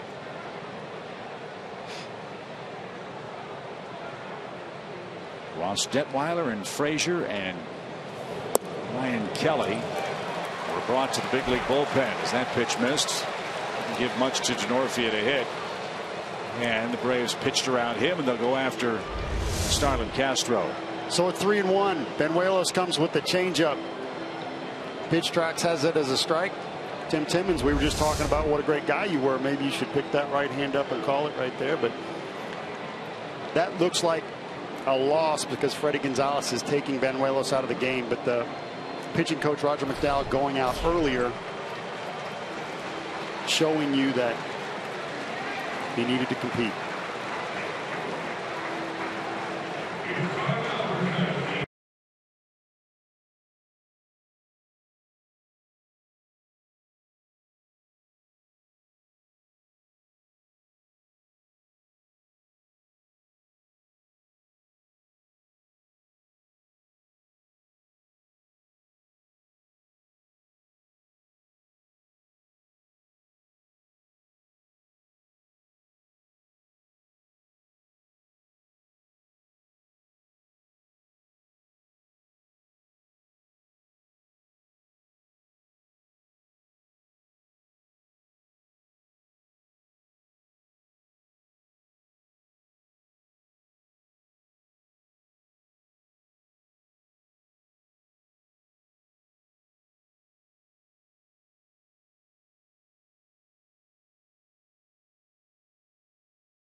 One changeup walk that did it for you, which may look like he didn't do the job, but I would disagree. He pitched masterfully. He competed. Yes, he did give up 2 runs, but he didn't give in. And so now we're going to bring in Jason Frazier. What an appropriate number. He is the 51st man to play for the Braves this year. He wears number 51. That is a new franchise record. And Frazier was part of a overwhelmingly good Kansas City Royals bullpen. Jason's been around a while. This is not his first rodeo. He's 37 years old. Dave O'Brien in the AJC had a very nice story about Frazier. Very great sense of humor. Good ERA, good numbers, but things at times, Paul, were a little on edge. He will have base runners. Can't have that here with bases loaded for the Cubs and Atlanta down 2-0. He's got an excellent fastball, as you see, 59% of the time, and a good slider and split ground ball pitches. But he only stands at 5'9", and I'm not big at 5'11 3/4. Don't forget about the 3/4 chip. But I would say, hey, I don't throw hard because I'm not that tall. But then this guy would come into the game and throw mid-90s at 5'9", and I had no excuse. So he's got Starlin Castro in the batter's box. Bases are loaded for the Cubs. They lead 2-0 and a strike. Frazier had a great line in Dave O'Brien's story when he was asked about his time in Kansas City. He knew that he wasn't long for the Royals organization, and he had no ill will. He said, I'm pitching an inning in 2/3 or so in a week, and he felt like he was an extra piece there because their pen has been so good. And while he would make Ned Yost nervous a time or two with a hit and then a walk and then get out of it, Frazier's wry quip was, well, I'm just playing for the force play at third base. I've got this under control. One of the reasons he's played for so long, not just his stuff, he is a great guy. This is his first time in the National League, pitching for a National League team. Welcome aboard. And I asked him about Ned Yost, what his thoughts were, and he said, if you can't play for Ned Yost, you can't play for anybody he absolutely loved his time over there and is now excited to be with the Braves. Low and outside, 1 ball, 2 strikes for Starlin Castro. If there is a weakness for the Cubs this year, it has been hitting with runners in scoring position. Castro's been a clutch hitter this year, but as a team, Cubs have not gotten many big hits. This could be a game breaker if Castro reaches in the top of the 5th. And strike 3 at the knees. Castro caught looking, and Jason Frazier comes in at a big spot and strikes out Starlin Castro with the bases loaded. Big out. Let's see if the Braves bats can get to work. Heading to the 5th, 2-0 Chicago.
Brzezinski's veteran savvy steal a strike.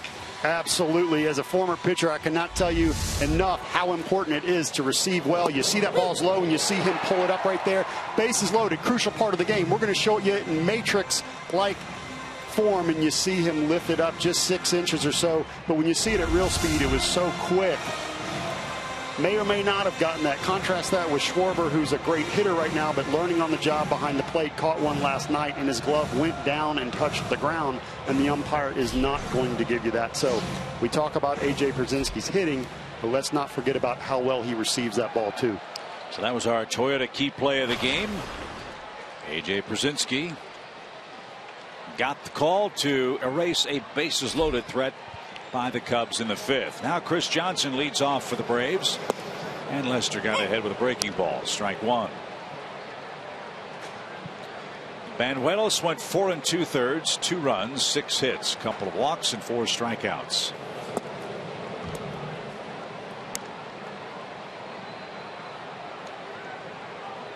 John Lester with what must feel like a ridiculous amount of offense leads 2-0. He's a man that has been given 1 run or less 8 times in his last 10 starts. He's a little nervous right now. He doesn't know what to do. Not used to this.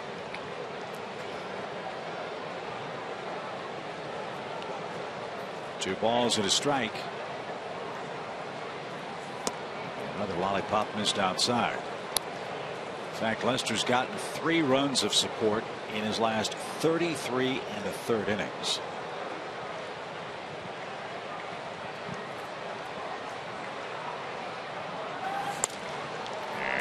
Pop up right side. That one stung the hand of Chris Johnson. And now it's a full count.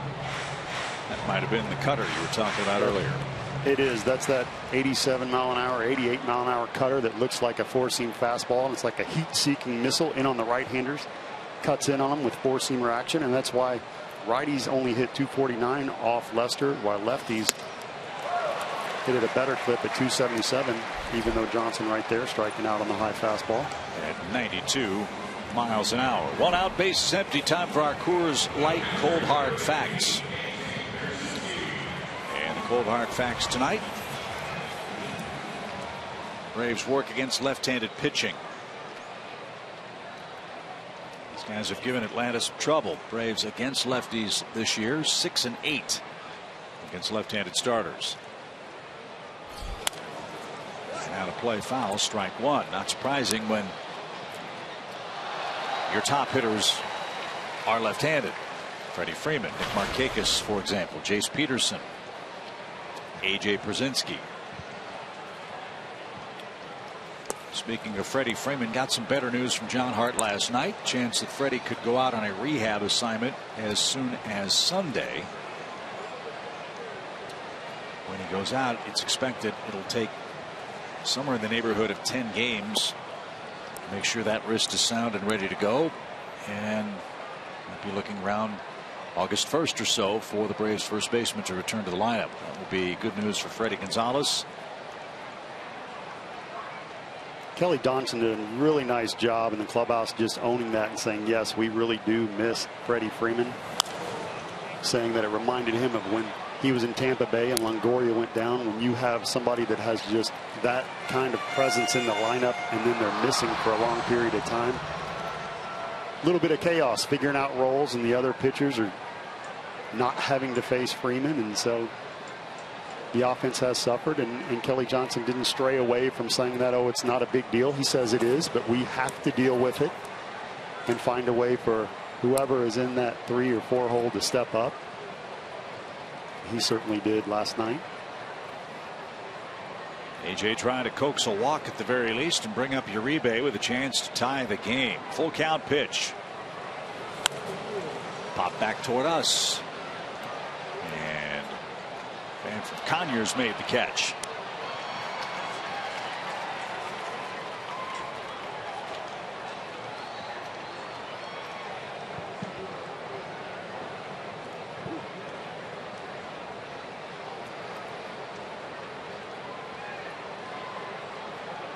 AJ was hit on the elbow his last time up. Now another payoff. Is dribbled to the right side. Lester, nice play, and he'll take it to the bag by himself. A 1 unassisted putout is the second out of the Braves' 5th inning.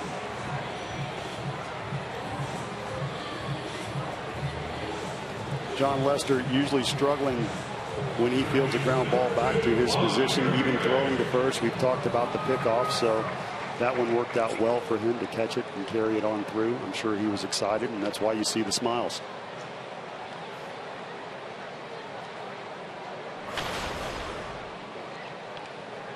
So Juan Uribe hits. He struck out into a double play that ended the 2nd inning. Right now, Braves have 1 hit. Right now, that hit may have a little question mark on it. That was the bouncing ball toward Chris Bryant at third base off the bat of Nick Markakis.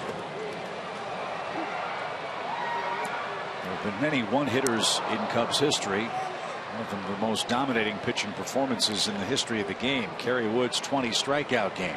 Kerry Wood once wore number 34, if I'm not mistaken. In that 20 strikeout game, Paul, against the Astros, he gave up 1 hit. It was an infield hit to the third baseman. Lester doesn't have the same kind of strikeout stuff tonight. He's got 5 of them for 5. So a lot of pitches, but he leads 2-0.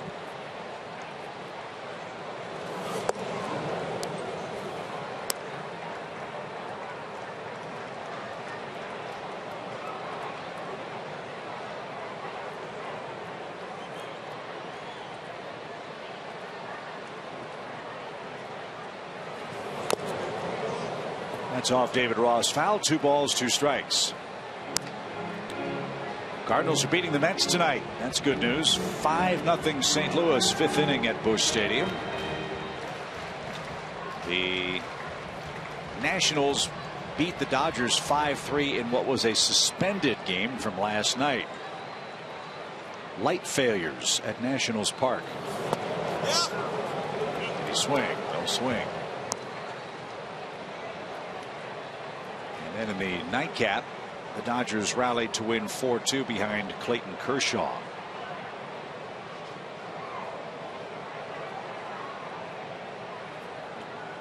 Gonzalez asking if Frazier can go back out for the top of the 6th. We'll see. The pitch is low. Uribe walks. So Lester will go to the stretch for the first time since the 2nd inning. That's his first walk of the ball game, and that'll bring up Andrelton Simmons. And then if Simmons can reach, the Braves can go to the bench. What you'd love to see is Simmons split a gap here and help the Braves get on the board.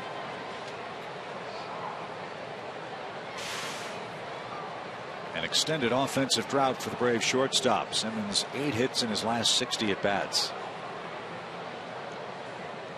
You got me thinking about that no-hitter, that they would change a hit. I didn't even consider or think about that. Well, I don't want them to, but unless Bryant lost it in the scoreboards of the lights, wasn't a real hard hit ball. Markakis, though, glad to have the hit. I agree, and I feel like if you were going to change it, you need to do that before now. My own personal opinion, because I think throwing no-hitter, part of it is dealing with the pressure. Sure. Not having given up a hit. Lester did that recently, and St. Louis took one into the 7th when Johnny Peralta got a base hit, hot shot. 0-2 for Andrelton Simmons. And he laid off.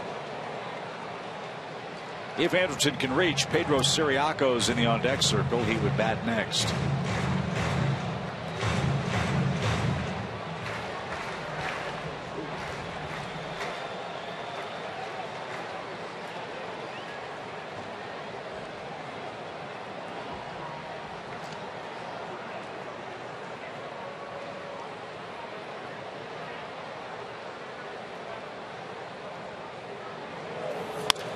Bouncer toward Castro at short. The flip to Russell at the bag. And Lester pitches around a 2-out walk. We go to the 6th. Bottom part of the order coming up for the Cubs.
And of course, Shelby Miller still basking in the glory of his very first All-Star game. Even though he didn't appear in the game, he said the experience was just beyond belief for him for all kinds of reasons. Of course, every player remembers his first, but Shelby wanted all his Twitter followers to know what was going on, too. As you can see, look, indeed, selfie game strong at the All-Star game. Braves, indeed. So he had the selfie stick there. He also told me before this game that it was an amazing moment to see the 4 greatest living players, as Willie Mays, Johnny Bench, Sandy Koufax, and our own Hank Aaron walked out on the field. He added that for Sandy Koufax to throw out the first pitch to Johnny Bench was unlike anything else he ever saw, as Frazier makes his first pitch there. One last add there, guys, as you never forget your first one. Hank Aaron still talks about his first All-Star game, says that Stan Musial told him, well, boys, they don't pay us to pitch, so I'm going to hit a home run. Stan went out there and hit a home run, and Henry remembers that like it was yesterday. Swing and a miss by David Ross. Great report, Andre. Thank you very much. Back then, again, for young fans, that's when the All-Star game really did mean something. It wasn't to determine home field advantage. There was no such thing as interleague play. There wasn't free agency. Players were, if you were a Brave, you were a Brave. If you were a Cardinal, you were a Cardinal, unless your team moved you or released you. And back then, there was a whole lot of league pride in the outcome of the All-Star game. The National League wanted to show the American League that the best players played in the senior circuit and vice versa. The American League loved to beat the National League in the Midsummer Classic. Well, I even think of Pete Rose on the collision home plate where he ran over the catcher because it meant so much, and today you can't even do that during the regular season. Yeah, that was Ray Fosse, one of the iconic moments of the All-Star game. All-Star game, an idea devised by a man named Arch Ward, who was a sports writer in Chicago. First All-Star games played in the 1930s. Back then, there were 2 of them a year. I can sympathize with Shelby Miller making the All-Star. To right, well hit, but playable for Markakis. David Ross is out number 1.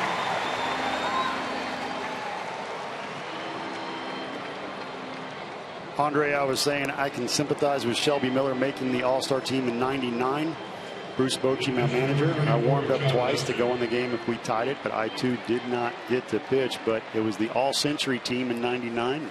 They brought Ted Williams out on a golf cart and all of the legends out on the field, the George Bretts, the Aarons, the benches, and I'm just wondering, are you guys sure I'm allowed to be out here, walking around? And it was a great experience too. That was one of the greatest moments in baseball, in my opinion.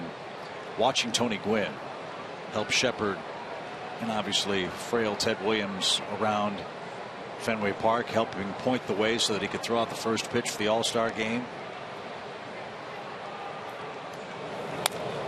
Ball back by John Lester, a ball and a strike. And everybody, and I mean everybody who loves baseball, misses Tony Gwynn.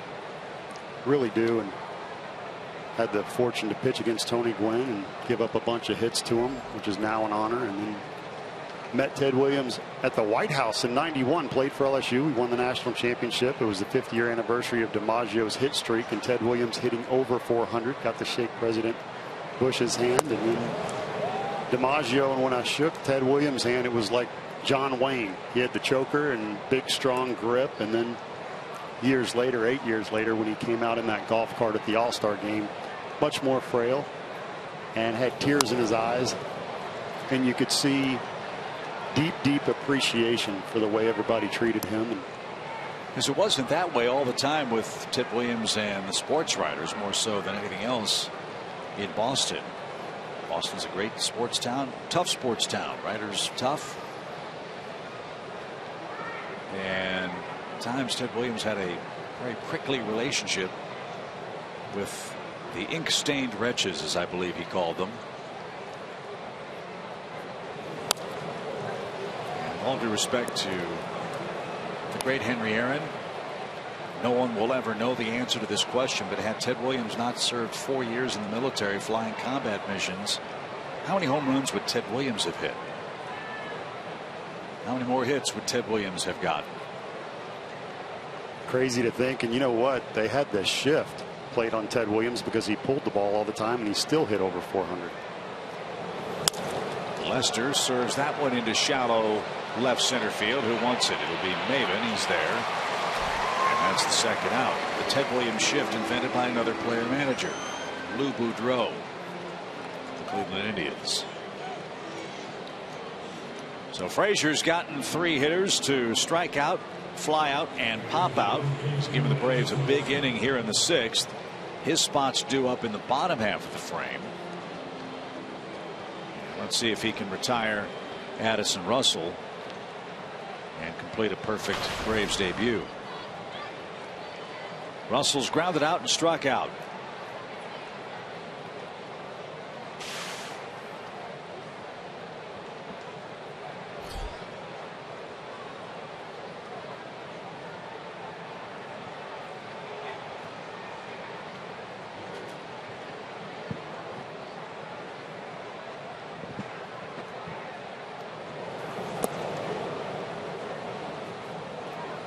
First pitch slider there by Frazier.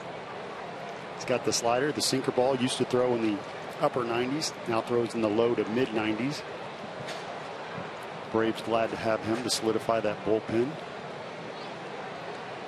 Look at that cotton candy sky in Atlanta tonight. Beautiful. Pop fly out of play and back to the screen. 1 ball, 1 strike. Another packed house here tonight too, Chip. A lot to be excited about if you're an Atlanta Braves fan. No, we're not running away with the division, but this team is fun to watch. They play the game the right way, and we have some good young pitchers who I personally enjoy seeing develop and compete every 5th day.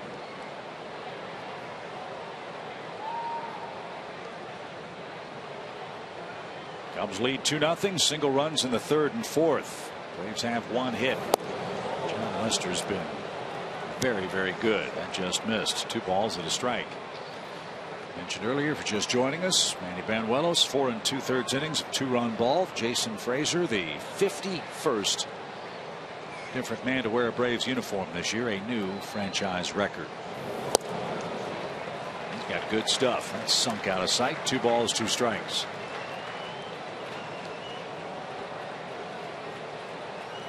Like what Joe Maddon's doing for Addison Russell. Yes, he's hitting 9th. But I would imagine for a young player like him, it's tougher to hit 8th in the National League than it would be to hit 9th. I agree with the pitcher behind you. You won't see a whole lot, but it doesn't matter where you hit in the lineup when the ball's knee high on the outside corner. Perfect inning in the 3rd for Jason Frazier. We head to the home 6th.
$155 million ace for the Cubs. Said earlier, there's really nothing right now that the Braves can eliminate from John Lester's pitch arsenal. So show us what makes his stuff so effective. Well, his best pitch to right-handers, in my opinion, what many hitters will tell you, this is a slider on the side of the ball, but he doesn't throw that. It's a cutter, and you just scoot over a little bit. And because it has 4 seams, when it comes off the seams like that, it comes in and runs. Like I said earlier, a heat-seeking missile in on the hands, about 87, 88. Slider is going to be 82, 83, more break But that cutter is just so nasty. It looks like a fastball. And as a right-hander, when you go to swing, it just comes in on the hands, and you would swear you're right on it, and you end up with a broken bat. He works everything off of that pitch. And when you talk about a cutter versus the slider, what's the difference in break between those two pitches? So a cutter is late, and it's just going to break an inch to 2 inches, whereas a slider can break 6, 7, 8 inches, and the good sliders even go down, where a cutter will just come in on the hands, and it's literally just missing a barrel. Bryant at third, playing in on the grass, got a friendly hop, and there's the first out. Let's see what Lester's out pitch was for Mr. Siriaco. There it is right there, the cutter down and in, and you can see he just misses it. If he was able to square that ball up, it may shoot through the infield, but because it just misses that barrel, it's a miss hit, and you've got 4 to 5 guys in front of you who are going to catch that if you don't put a little thunder on it. So hitters can tell the difference when you're 10 to 12 miles an hour off and they read slider, they read curveball, or they read breaking ball. But when you throw a cutter, hitters see fastball, especially if it's very hard, and they'll swing at it thinking they're hitting a fastball. Not only is it 4 or 5 miles an hour different, but it moves at the last second, and it's just hard to square up. John Lester's had Jace Peterson's number tonight. He struck him out looking twice. That was the pitch that Greg Maddux claimed took him from a high 3 ERA pitching in Wrigley to getting down into that sub-2s here in Atlanta, because he had the good sinker, he had the good changeup that went away to a lefty, but when he was able to throw a cutter into the lefty, it made all of his pitches more effective, and they had to honor that, so they couldn't go out and dive at the changeup or sinker away. Line drive toward left. Denorfia, though, got a terrific jump. If he hadn't gotten a great jump, that's a double in the corner. And the Cub fans congratulate Chris on a nice running catch. Doing it at the plate and with the leather tonight. Jace Peterson put a charge in that ball, but you have to give credit to the advanced scouting report. The Chicago Cubs, who had the outfield shifted over.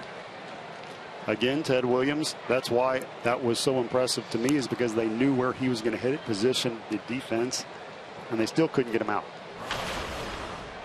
Cameron Maybin has grounded out twice, once to second, once to short.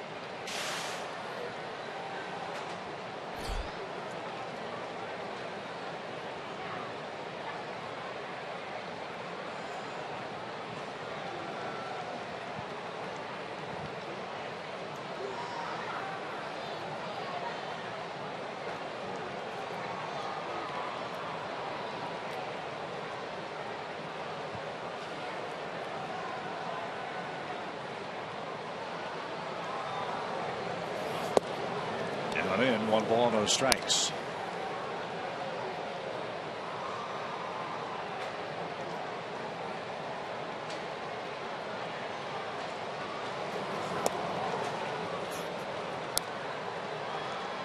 Need a bloop and a blast. I like it. That would be Markakis' first blast if that happened. Or we can get 2 bloops and a blast. That would be Johnny Combs, but only 1 hit allowed by John Lester. That was in the first inning. He's hit a batter and he's walked a batter. That is it. In his first start of the second half for Chicago. And now a 3-0 pitch to Maybin. Taking all the way, and it's a strike. You see that fastball in right there at 3-0, which is very unusual. Usually you stay away behind in the count, but it's Lester's bread and butter, and usually in the game late you stay away. But again, Lester. There's the cutter. Broke his bat. Bryant to his left. Perfect throw. And the inning is over. John Lester has everything at his disposal through 6 shutout innings. It's 2-0 Cubs.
Paul Bird, Chip Carey with you. Andre Aldrich holding fourth down in the camera well, reporting from the Braves dugout.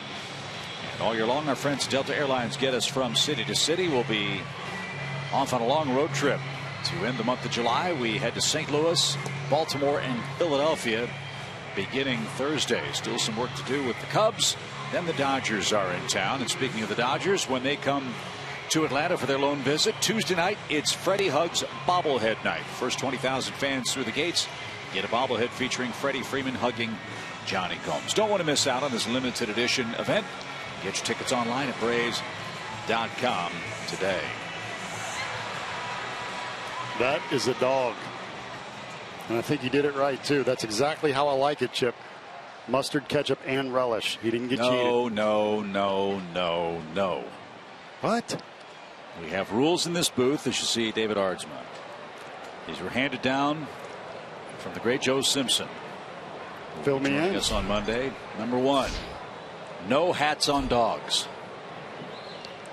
That's rule number 1. That's for the people who come to bark in the park. Really only have 2 rules. Kind of like Joe Madden. Okay. And no ketchup on hot dogs. Ooh. That last one hurt.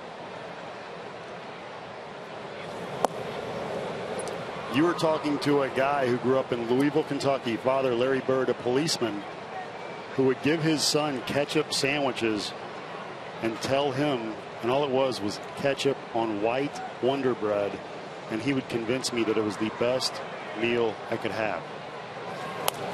A fly out of play by Dexter Fowler. That's almost as good as my favorite. You ever have a jam sandwich? I have not. Times are tough in college. You know what a jam sandwich is, just right? Straight two jam pieces on bread? No, 2 pieces of bread, you jam them together. You got me. I walked right into that. Good stuff. Dexter Fowler, 2 balls and a strike as David Aardsma missed down and in.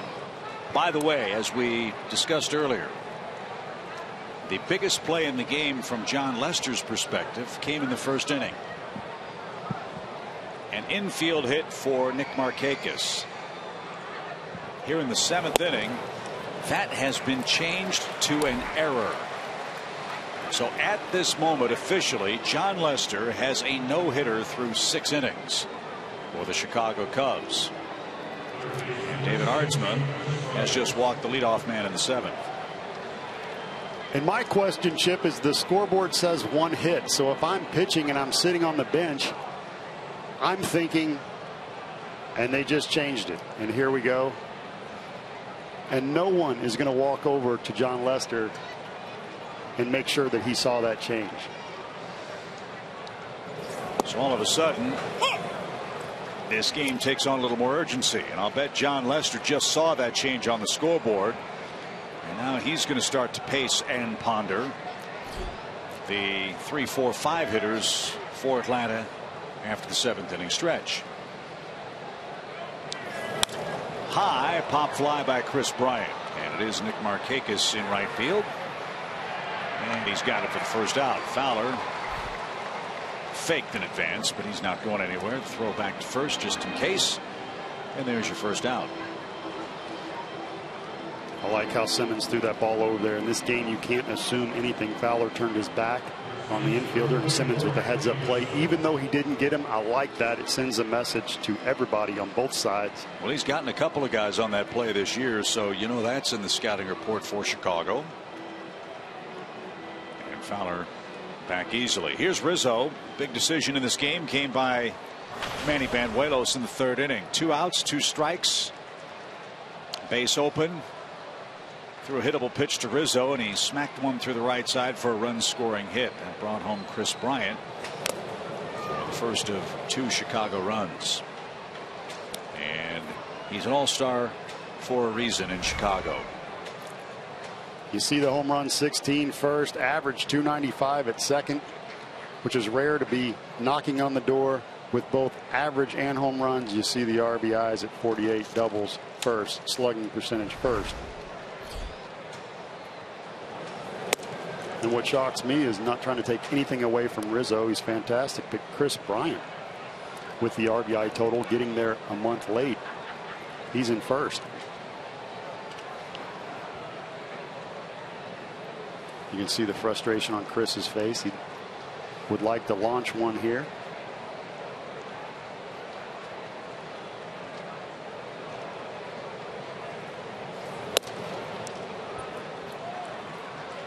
Two balls and a strike. Ross Detweiler's gotten up in the Braves bullpen. And it's a big situation here, and you may say, well, why aren't we going lefty-lefty? Well, Rizzo hits lefties well, too, so there's no need to bring in a left-hander. This makes sense. Righty on deck in Soler. Big swing. And now it's 2-2.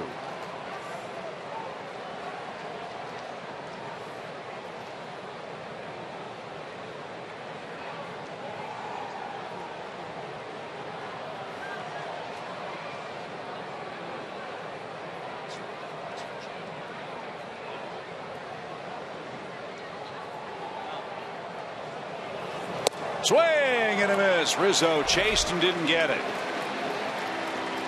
Again, that's some of that youthful exuberance. Aardsma used Rizzo's aggressiveness as his biggest weapon.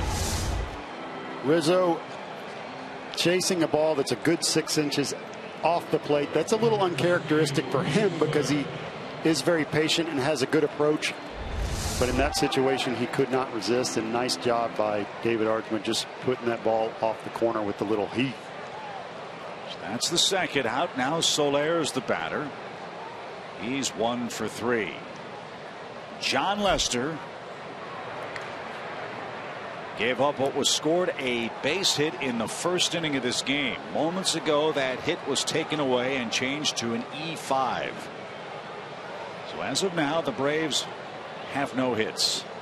And notice this, Chip, there's a whole lot more space next to him on the bench than before that hit column was changed to a 0. A lot of times, as everyone knows, when you're throwing a no-hitter, no one wants to talk to you or say anything to you or jinx you or anything or be responsible for giving you any bad vibes.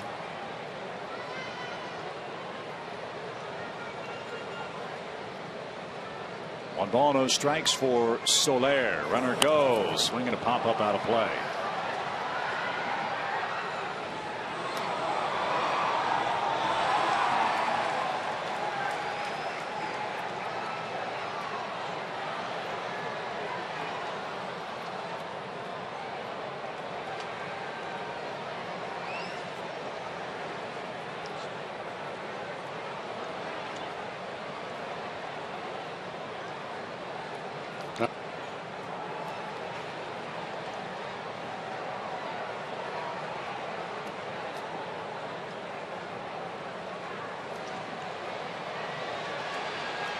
One ball, one strike. Wind picking up, blowing toward right. And when I say picking up, I mean it's got Old Glory starched.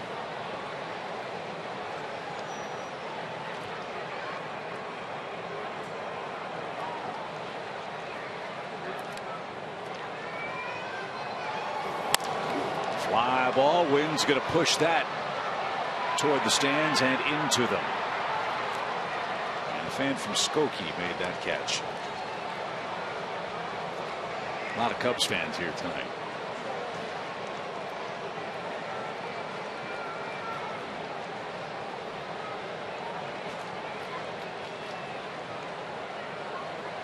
Pierzynski going out to talk to Aardsma, making sure they're on the same page here, as Soler has great power. Strong arm, great power, big tools guy. Can be a free swinger, but you have to respect his power and make sure that you're on the same page. And let's face it, Pierzynski has got a lot of new guys to work with.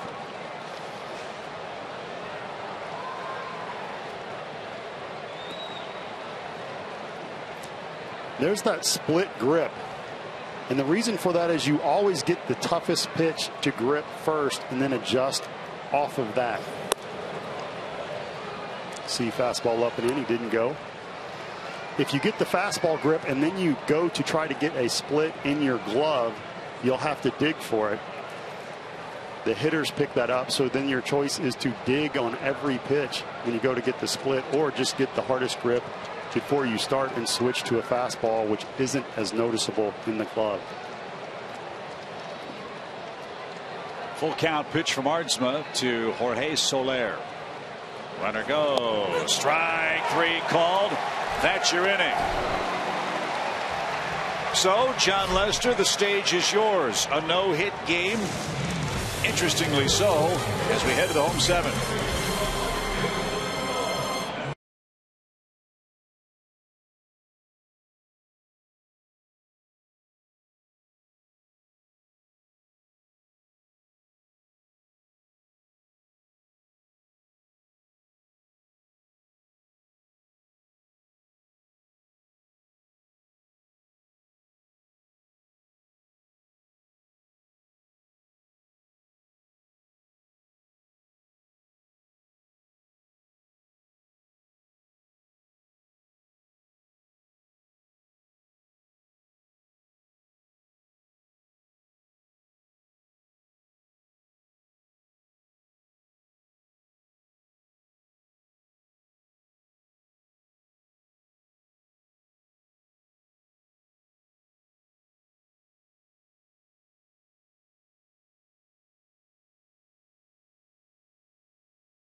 Doors, right stuff, low price every day.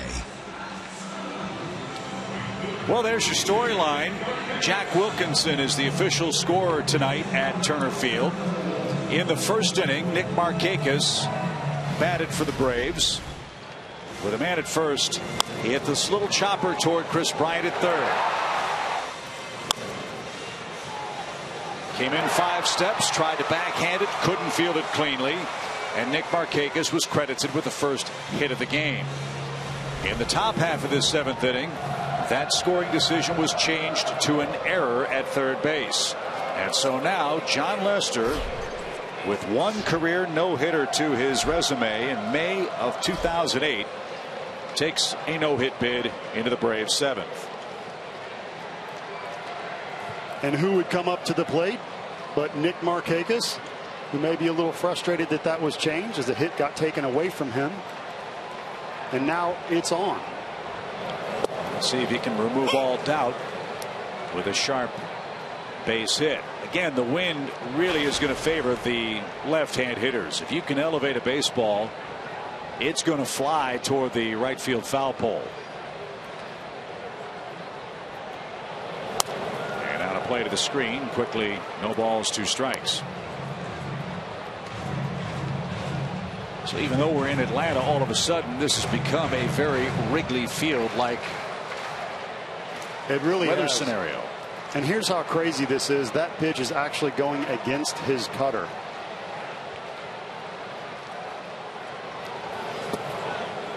Not saying that it will no longer be effective, but as a pitcher, you try to figure out which way the wind is blowing. And certain pitches, if the wind's blowing in your face, then pitches that go down like curveballs and sinkers and split fingers will fall off the table. And then you judge when winds going side to side. Markakis swung at a ball in the dirt. He's out number 1. And you adjust. And there's Lester with a nice curveball here. This is not the cutter. This is a curveball, lefty on lefty. And as you can see, that goes straight down. Nick Markakis usually very, very tough with 2 strikes. Looks futile on that swing, and it's a testament to how effective Lester is tonight. And let me correct something I said earlier tonight. It's not Tim Timmons behind the plate. They changed the umpire rotation. It's Todd Titchener who's got the plate tonight. I believe that's who it is. Titchener? Nope, I beg your pardon. Toby Basner is the man that has the plate. Toby Basner is the home plate umpire, not Tim Timmons. So I beg your pardon on that. So we'll keep an eye on Basner, who worked third base last night. He's behind the plate tonight. Let me apologize to Tim Timmons as well. I got on him earlier for a pitch I thought he should have called the strike. Let me put the heat on Basner, and Tim, I'm sorry.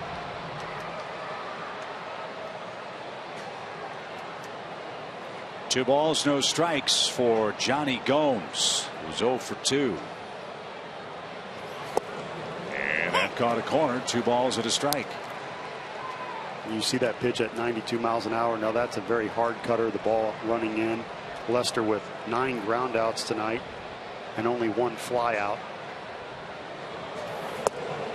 Ooh, just missed a corner.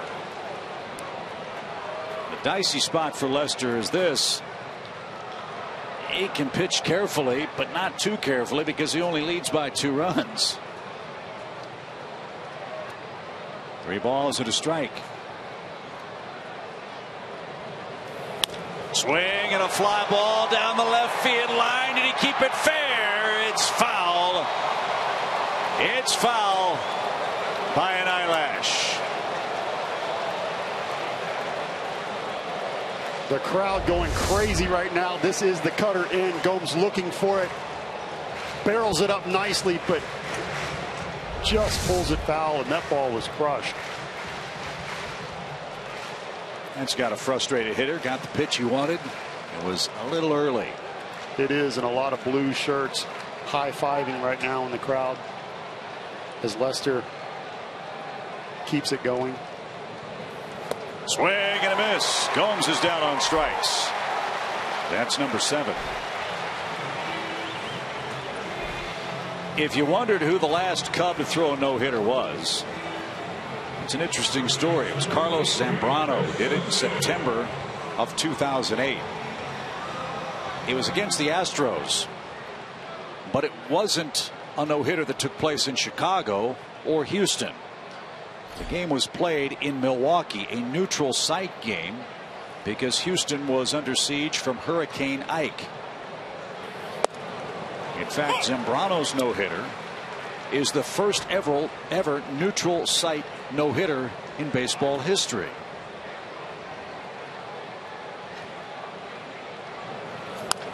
Slow roller toward third. Bryant charges, gloves, grabs, guns, got it. The other part of that story, John Lester also threw a no-hitter in 2008.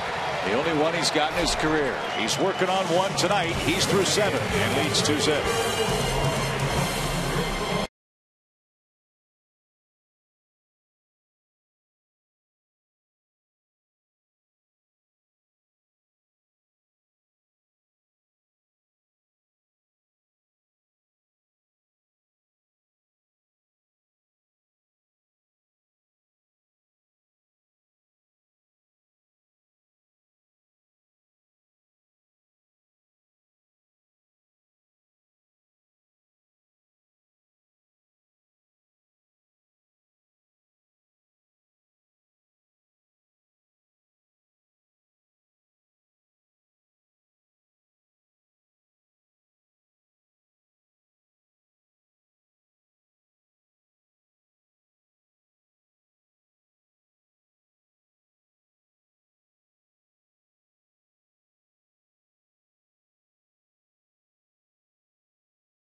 Bid.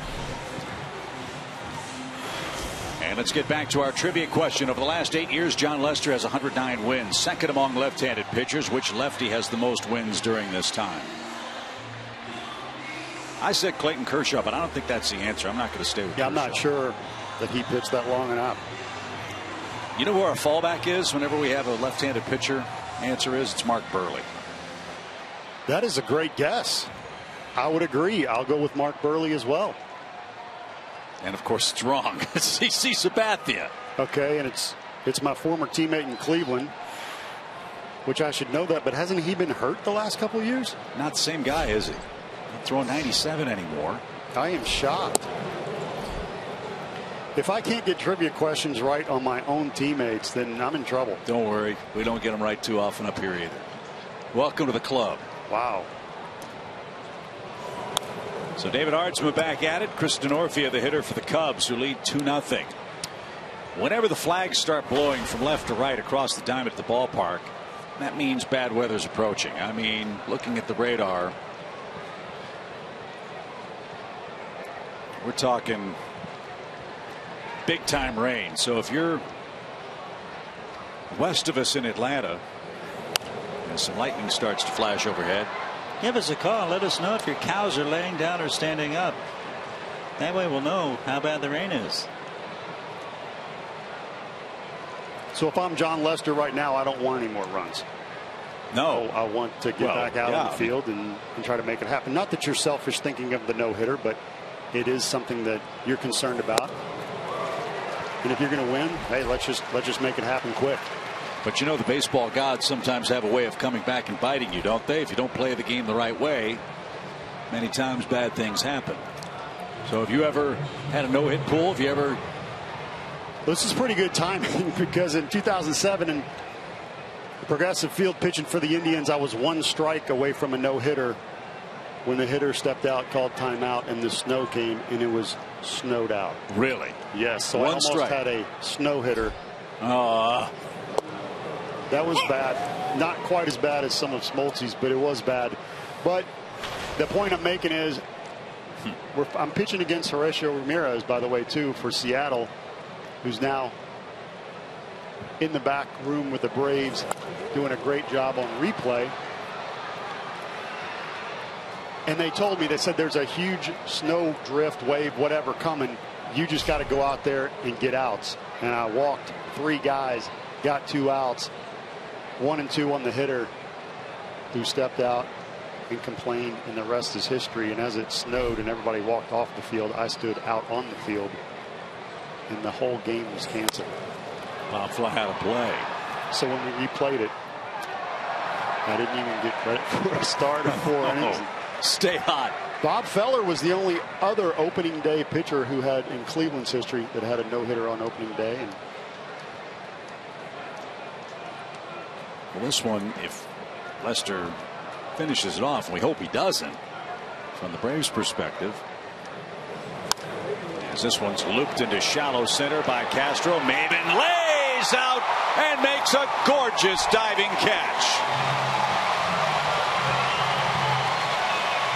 Cue the Superman music. That was a great catch by Maybin.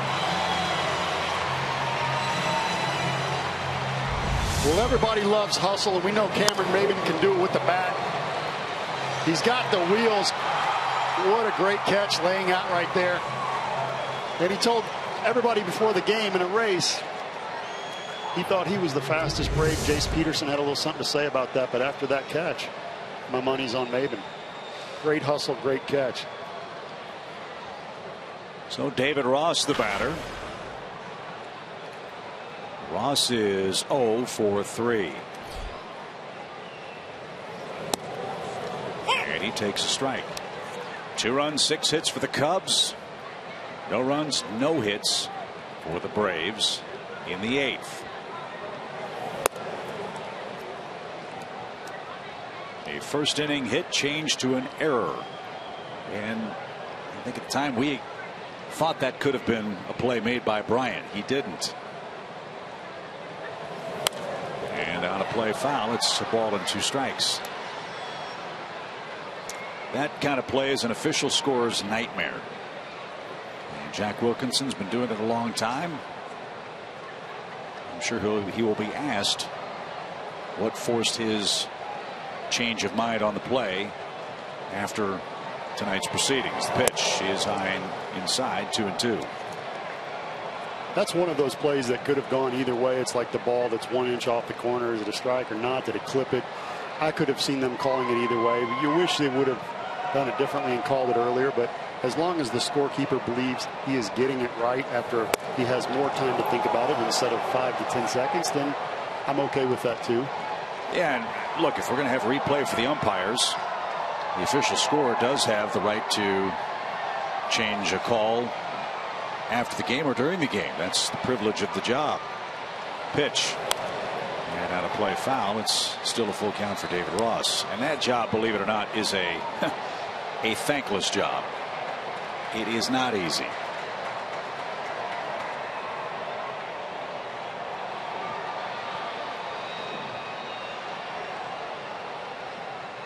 Three balls, 2 strikes for David Ross. Long at bat. Pitch. Swing and a miss. Ardsma struck him out. David did a good job in his 2 innings of relief. He punched out 4 Cubs. A.J. Przinsky goes to work for Atlanta. Braves looking for their first hit.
Will perform after the game Thursday, August 6th for a free post-game concert brought to you by Coca-Cola and Delta Airlines. VIP field and backstage passes are available now. Get your tickets at braves.com/concerts.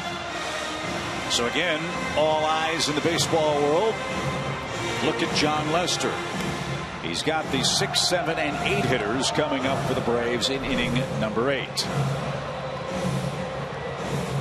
He got 2 early runs, 1 in the 3rd, 1 in the 4th, and he has pitched brilliantly.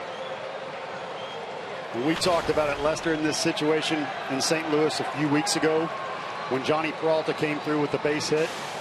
He ended up getting chased out of that game.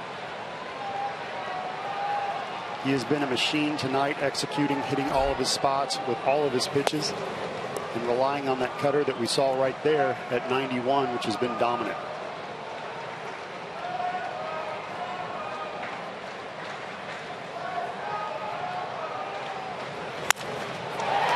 Takes care of the no-no. A.J. Przinsky with a base hit to lead off the 8th inning. Lester hit him once. Przinsky hits him right back.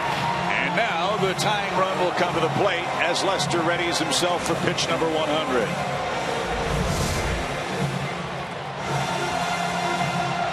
Cutter away. Przinsky stays on it. Lefty on lefty. Barrels it up. Doesn't go with it, instead pulls it, and had just enough on it to get over the first baseman, Rizzo. So now let's see if the Braves can get the line moving. That is the first time they've had a leadoff man on in the game. And Juan Uribe's the batter. It's a difficult wind for the righties unless you keep it under radar. And by that I mean you hit a line drive, might have a chance to crank one out of here to left. Outfield straight away for the Braves third baseman. and low, even count.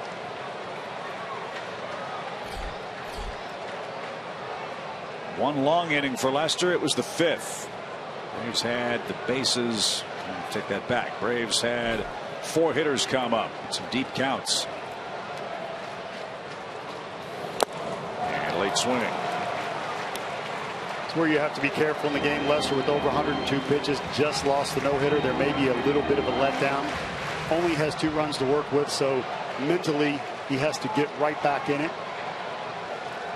Fight to make those pitches and make sure that he doesn't let up or experience any disappointment over losing the no-hitter. Uribe laid off.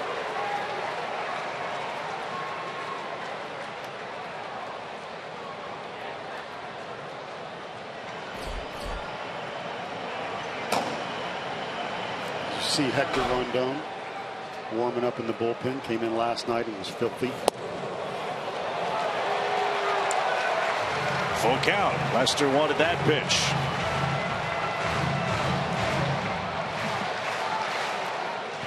Joe Maddon's bullpen in a state of, shall we say, flux right now.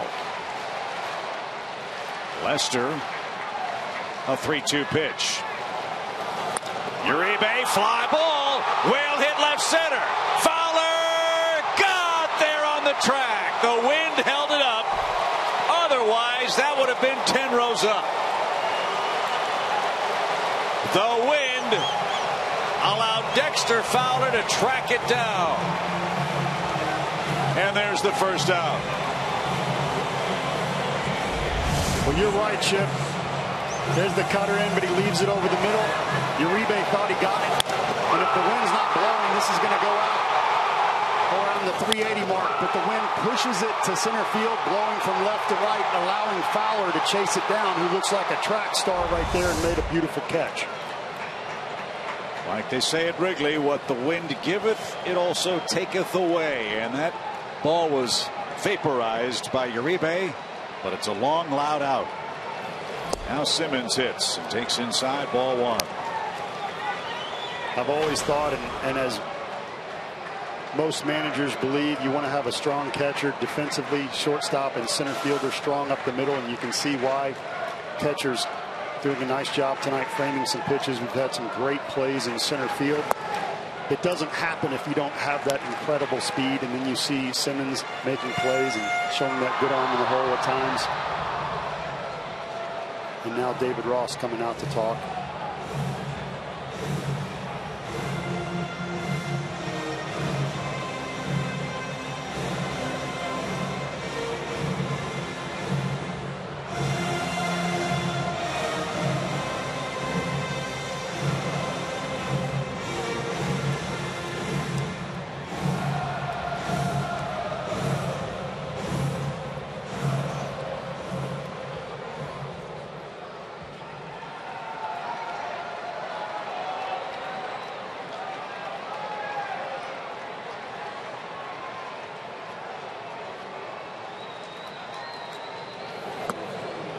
Downstairs for Simmons, 3-0.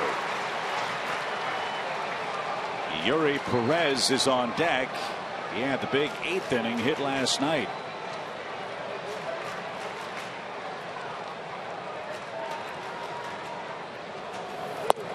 You might remember the key play in the 8th inning last evening. A.J. Pierzynski was intentionally walked with a runner at second, 2 outs. Simmons, in the throes of that deep slump, was walked by Pedro Strop. Then with 2 outs, Perez single to right. Bouncing ball up the middle. That's in for a hit. Andrelton Simmons singles to center. And the tying runs are on for Atlanta. David Ross with a look into the Cubs dugout. Joe Maddon thinking about it, as Yuri Perez will be brought under pinch hit. Chris Pasio is the Chicago pitching coach. Lester standing back behind the mound now, even looking in at the dugout a little bit, taking his time, which is a signal to veteran that, hey, I'm done. And as you can see, Joe Maddon responding to it. I don't know if anybody was warming up in the Chicago bullpen. Hector Rondon, man who throws 99 miles an hour and pitched the 7th, was loosening. And looks like he's going to get the call for Chicago now. Boy, what a great effort by John Lester. A no-hit bid taken into the 8th inning. Atlanta's touched him for 2 singles tonight. And the Cub fans serenade him as he leads with a 2-run lead.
Presented by AT&T Uverse, Delta Airlines, and your local Ford dealer. John Lester has pitched a brilliant game tonight. He has not won since May 16th. He took a no-hitter into the 8th inning. That was spoiled by A.J. Przinsky. Andrelton Simmons has a 1-out single, and the Braves are in business. 1st and 2nd, 1 out. What a tough assignment for Hector Rondon, who has the most save of any Cub. He is going to come on and try to shut the door here in the Atlanta 8th. You'd like to see the save ratio a little bit better, but great ERA.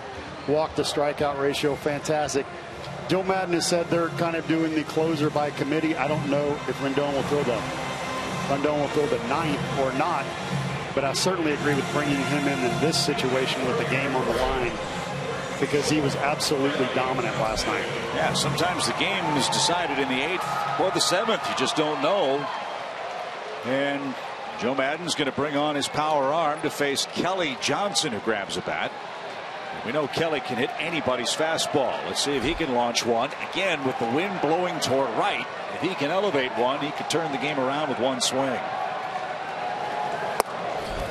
A 97-mile-an-hour heater is in for a strike.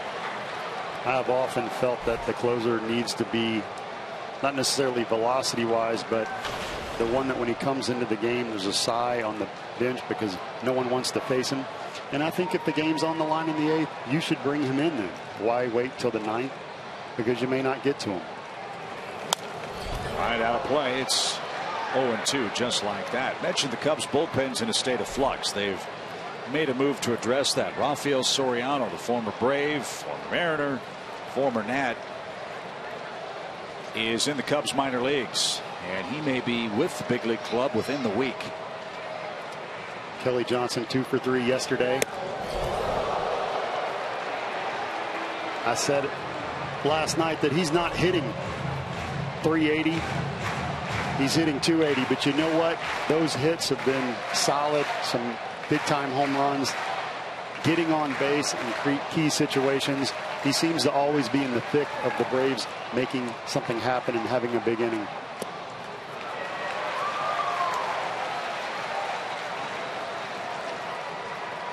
Well, Lester did his part. He got 2 runs to play with, and he made him stand up. Now it's up to the Cubs bullpen, and now it's up to the Braves, who have their best and first scoring chance tonight. 2-2. Ooh, little fly ball, shallow left. DeNorfia's underneath, and he's got that for the 2nd out.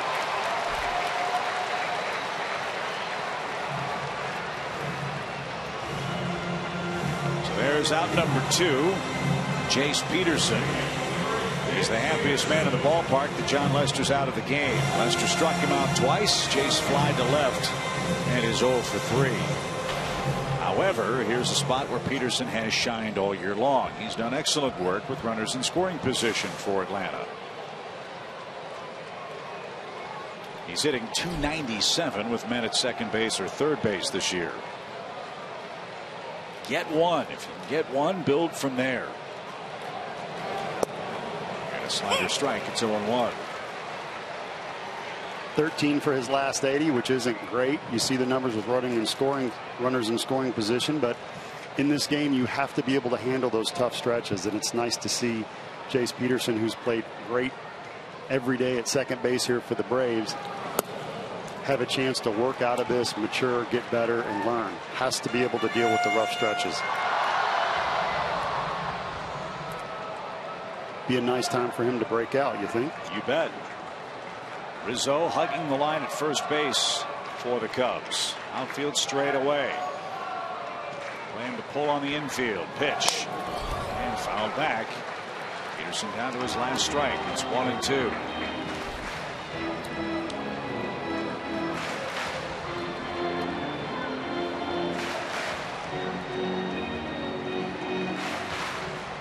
John Lester trying to end a 10-start winless streak. He's lost 6 of those 10 starts.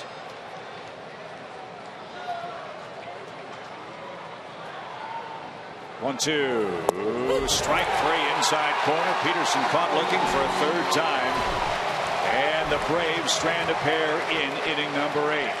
John Lester has a 2-0 lead. Rondon shut the door. We go to 9th inning in Atlanta.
The free award-winning game millions are playing. Download MLB.com Home Run Derby free on the App Store and Google Play.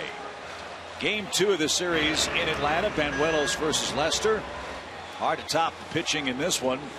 Tomorrow's Chevron probable starters, Paul, will try to do just that. Well, we have Jake Arrieta, who's having the best statistical year for the Cubs this year, and Shelby Miller, the all-star, who is coming to his own here. 5-5, but that very healthy ERA of a 2.38. Some of the tops in the league, and excited to see him start the second half. So Ryan Kelly is on to pitch for Atlanta. This will be his 3rd big league game.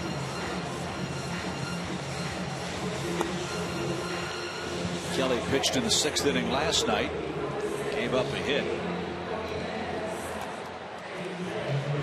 First man he will face will be Kyle Schwarber, the impressive young left-hand hitting Cubs catcher.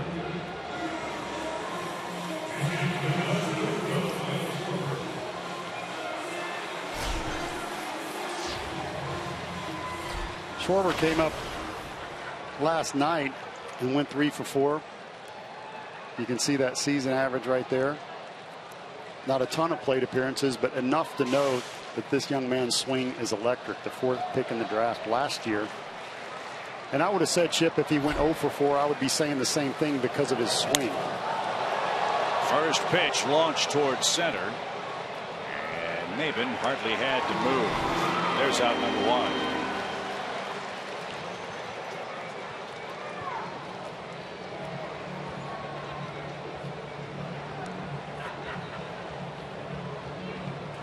Here's Addison Russell.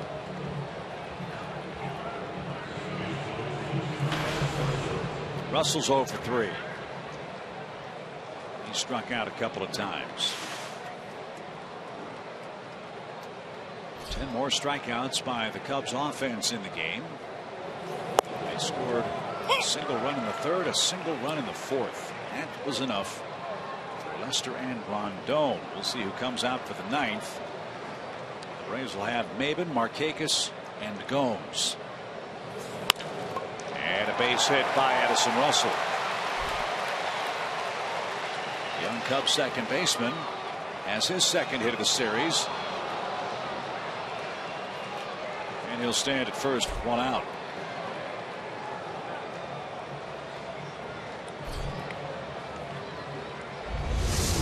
Talking to Andrew Simmons before the game, you can see he shifted over towards 3rd base.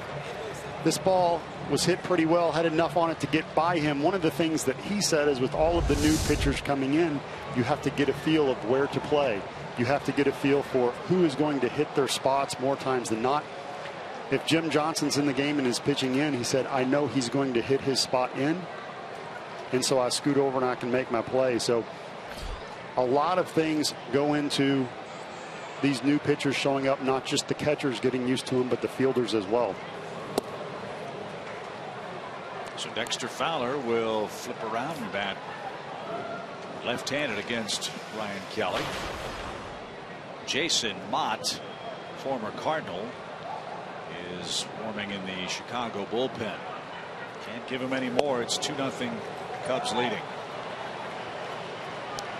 It's a great story. We'll talk about him when he comes on for the 9th. Bullpen by committee for Joe Maddon and the Cubs.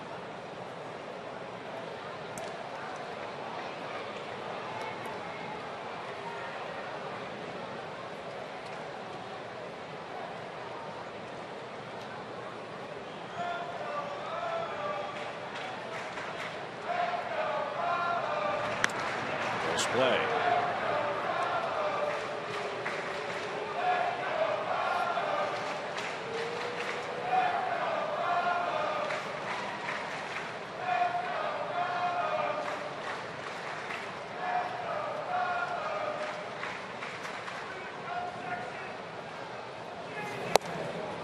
Outside, 3-0.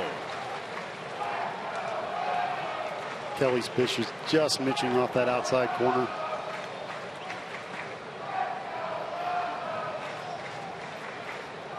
The one thing Freddie Gonzalez obviously has stressed this year is with the bullpen, throwing strikes, getting ahead, putting these younger guys or new guys in different situations and seeing who has certain strengths, who gets the ground ball, who's going to attack.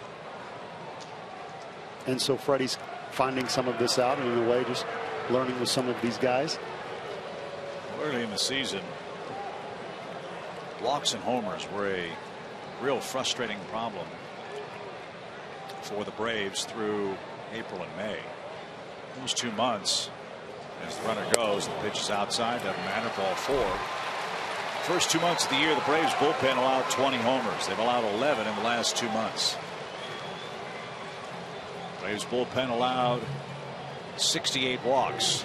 They've walked 42 since June 1st. So collectively, the Braves relief corps hasn't been hurting itself with many walks, many big blows late. And as a result, the Braves record and the closeness of the games has been dramatically improved. Well, and as a former pitcher, when coaches came out to me, I struggled early in my career with control, and they would come out and say, hey, you got to start throwing strikes. You got to stop walking people. And I didn't say anything, and I sat there and took it and yet, said yes, sir. But I'm thinking, what do you think I'm trying to do? Like, I know this, I'm trying, but now that I've been a coach, travel ball in the area, and both a USA team coach, I understand the frustration of a pitcher that walks. Certain, a lot, and I'm not saying Ryan Kelly is like that or others. I'm just saying pitchers that have that tendency, it is what it is. And as a coach, if you know that, then I can't put you in a situation where. Well, it's the only play you can't defend, right? I mean, if the ball's put in play, you have a chance to catch it, you have a chance to make a play, or the guy gets a hit. But if you walk the ballpark, as Kelly's about to do, then there's nothing your defense can do to help bail you out. And sometimes you just have days like that where you can't throw a strike. We've seen that happen with Duran, where he's in San Francisco and he can't grip the ball, or it's windy. But if it's consistently you're a 50-50 pitcher, ball one strike, one ball one strike, two, then the guy fouls off a ball, and the next thing you know, you're kind of in trouble. So you want to be throwing 60 to 70% strikes and attack the zone, get ahead early, and your manager will appreciate that. Dangerous pitch, 3 balls and a strike, and Bryant didn't get it.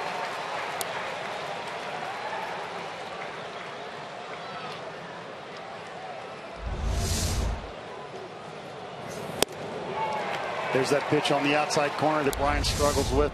Kelly exposing it and no trouble hitting his spot right there. Let's see if he can do it again. No reason to come in here. Have to stay away. See what the Cubs runners do. They hold. Swing, ground ball third. Uribe backhand. Steps on the bag. Throws on the run. And Johnson can't find the ball. It's off the base runner and down the right field line. Fowler's going to come around and score. Bryant all the way around to third. And the Cubs pick up a third run.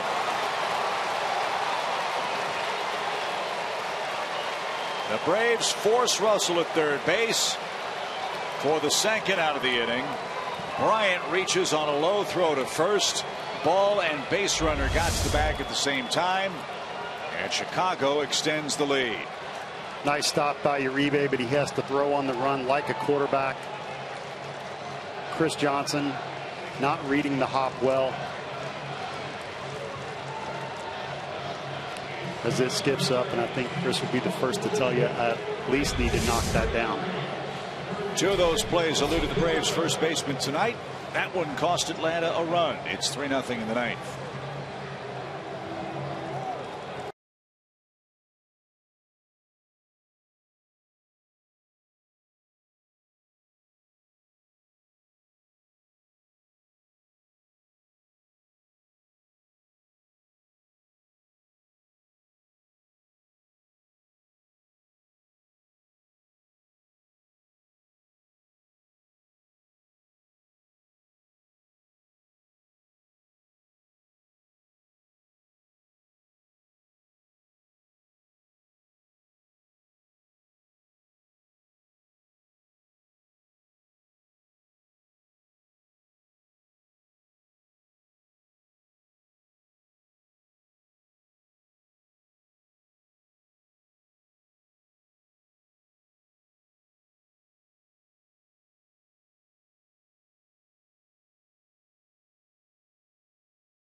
Braves Franchise 4 t-shirt that includes the Braves Franchise 4 representatives Henry Aaron, Chipper Jones, Warren Spahn, and Greg Maddux.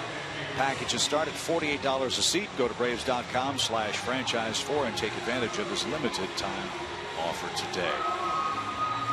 Tough play at first base for Chris Johnson. If he catches this throw from Uribe, the inning's over. He didn't. It's not, and the Cubs lead by 3. I'm not sure what got in the way there of Chris.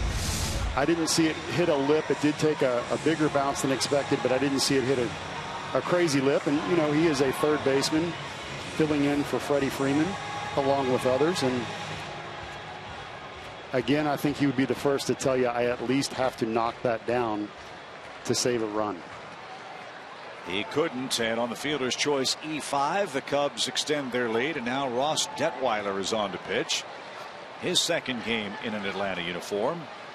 Detweiler signed with the Braves yesterday after being let go by the Rangers, where he did not win a game as a starter. Always liked this guy. He always made life tough on the Braves, and ball like Trevor Hoffman. He's got one great pitch, and he throws it 95% of the time, and that's his fastball. And you can't be a starter and have one great pitch. I'm sorry, you need to have more. And Rizzo timed it perfectly and smokes a single to score a 4th Chicago run. There's where the lefty-lefty on matchup really doesn't faze Rizzo. He hits lefties well. Straight fastball that Rizzo was able to drive. So the Cubs cash in a 1-out walk and the low throw from Uribe and played a pair in the 9th.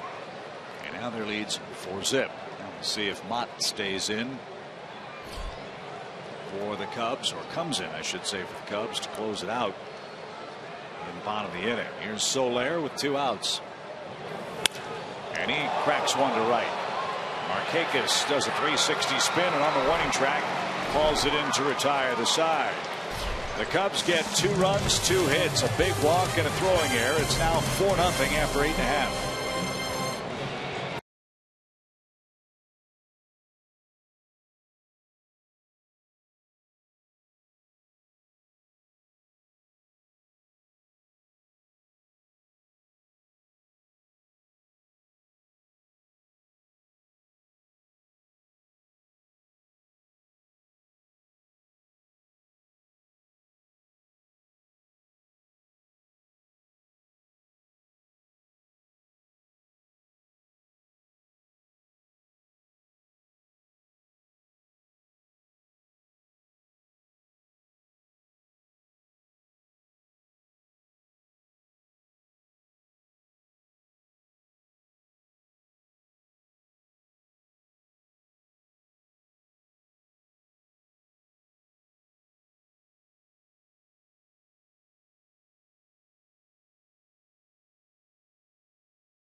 Inning, time for tonight's Yellowwood brand bringing the lumber feature. Didn't know we had drama until the 7th inning when John Lester was credited with a no-hit bid. But A.J. Brzezinski took care of any second guessing with that swing. Stayed on that cutter away, lefty-lefty. And you see him shake his head like, not in my house. So now Atlanta has to go to work against Jason Mott. Interesting story about Mott. He began his career in the St. Louis Cardinals organization as a catcher. A lot like David Carpenter, former Brave, who's now pitching with Washington. Mott has won 6 games in relief for the Cubs and makes his 40th appearance. One of many closer options for Chicago and their bullpen. Mott saved 42 games for the Cardinals in 2012, then hurt his elbow.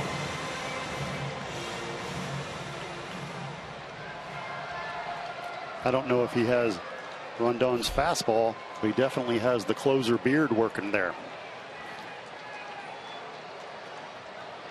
Jason just turned 33, lives in Memphis,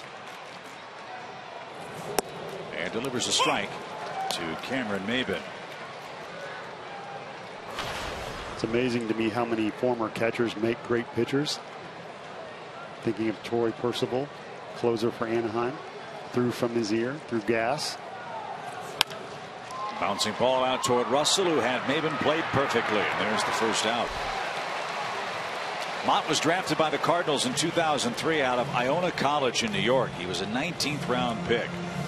Didn't have much success behind the plate, so they made him a pitcher in 2006. And he got to the big leagues in 2008. So he rapidly rose through the Cardinals farm system and was in the big leagues to say beginning in 2009.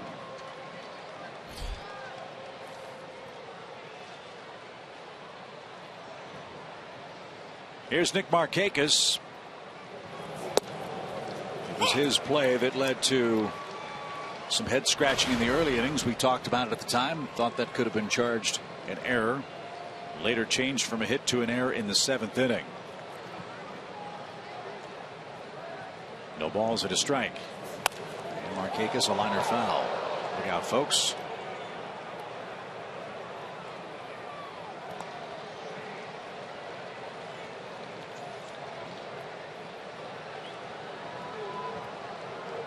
Markakis, one of the best in the league after an 0-2 count, as you see right there, a 309 average. And I think the reason for that is he doesn't try to do too much. He's a professional hitter that's been around. He can inside out the ball. He can go the other way.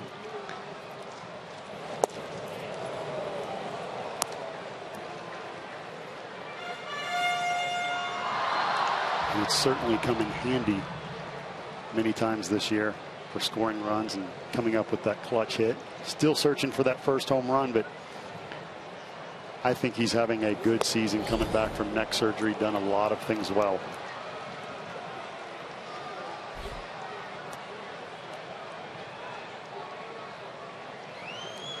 Two balls, two strikes. Gomes on deck. 4-0 Cubs were in the ninth. And now full count. I like this matchup, Chip. 95 miles an hour. We got Beard versus Beard. Two veterans going at it for late in the game. We'll see if Markakis can find a way to get to first. Little looper toward third, and Bryant's going to catch that. Braves are down to their last out. And Mott is one out away from his 6th save. The one thing about a closer by committee, I'm sure that's tough to scout. Again, you don't know how the game's going to turn out in the 8th or 9th innings. You can start to figure out who's going to pitch and who's not. But you know, when you face the Braves, you knew it was going to be Grilly or now Jim Johnson. The Cubs don't know who the mad scientist Joe Madden's going to bring in for the 9th inning. Tonight it's Mott's turn, and he's been perfect with the first two Braves hitters. Gomes takes a strike. You would like to have established roles in the bullpen. I began my career in the pen with the Mets, but sometimes if you're a little unsure and the situation just calls for it, it's important that everybody down in that pen is pulling for each other, and you come together as a team and do whatever is needed. Whenever you're called, you're ready to go.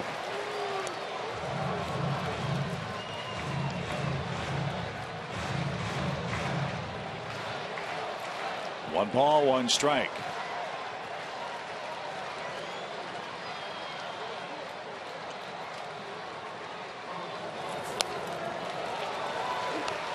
That's good rip.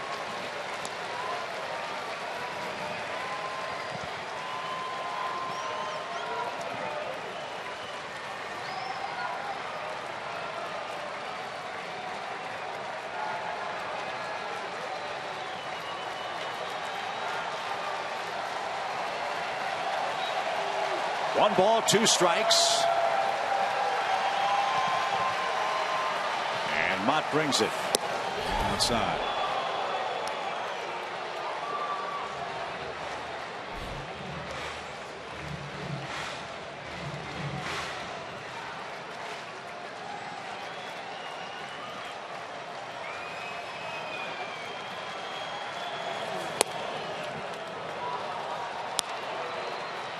Full count. That was a nasty slider, 91 miles an hour just off the plate. That is a power slider.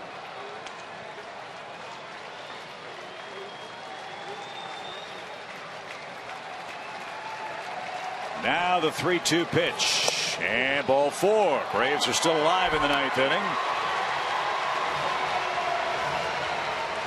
Mott with a 2-out walk. And that'll bring up Chris Johnson.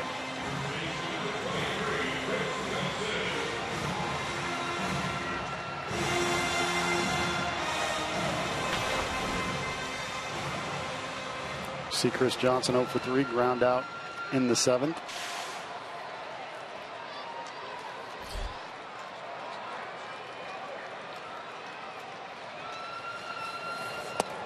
And a strike. It's 0-1.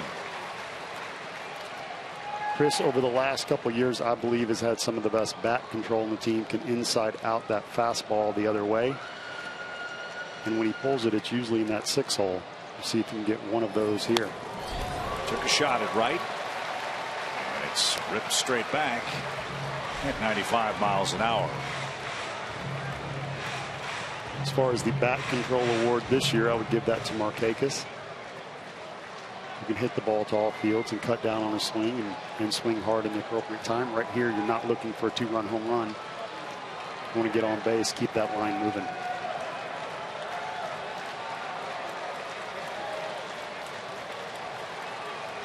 No balls, 2 strikes. It's all the way to the backstop. David Ross had no chance to get that one. That's a very wild pitch. And Gomes in at second. And now 1-2 count. Mott struggling a little bit with the command. We talked about that nasty slider. You see it right there.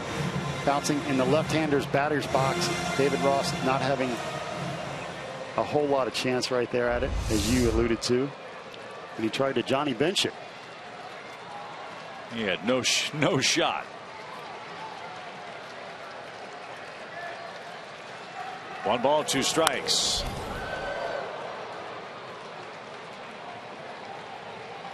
And Chris Johnson fought that off. Same 2 teams here tomorrow. Remember, it's a 5:05 first pitch. A late afternoon Sunday start.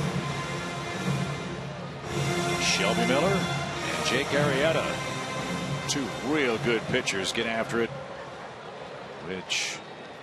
with what should be the rubber match of the series, barring a big Braves comeback with 2 outs in the 9th. And here it is. Chris Johnson is out on a tip into the glove of David Ross, and that's your ball game. Chicago wins it 4-0. John Lester wins for the first time since May 16th. He flirted with a no-hitter. Manny Banuelos suffers his first loss as a Brave, and Jason Mott earns his 6th save. Big night for Anthony Rizzo, 2 hits and an RBI. And the Cubs have evened the series at 1 game apiece.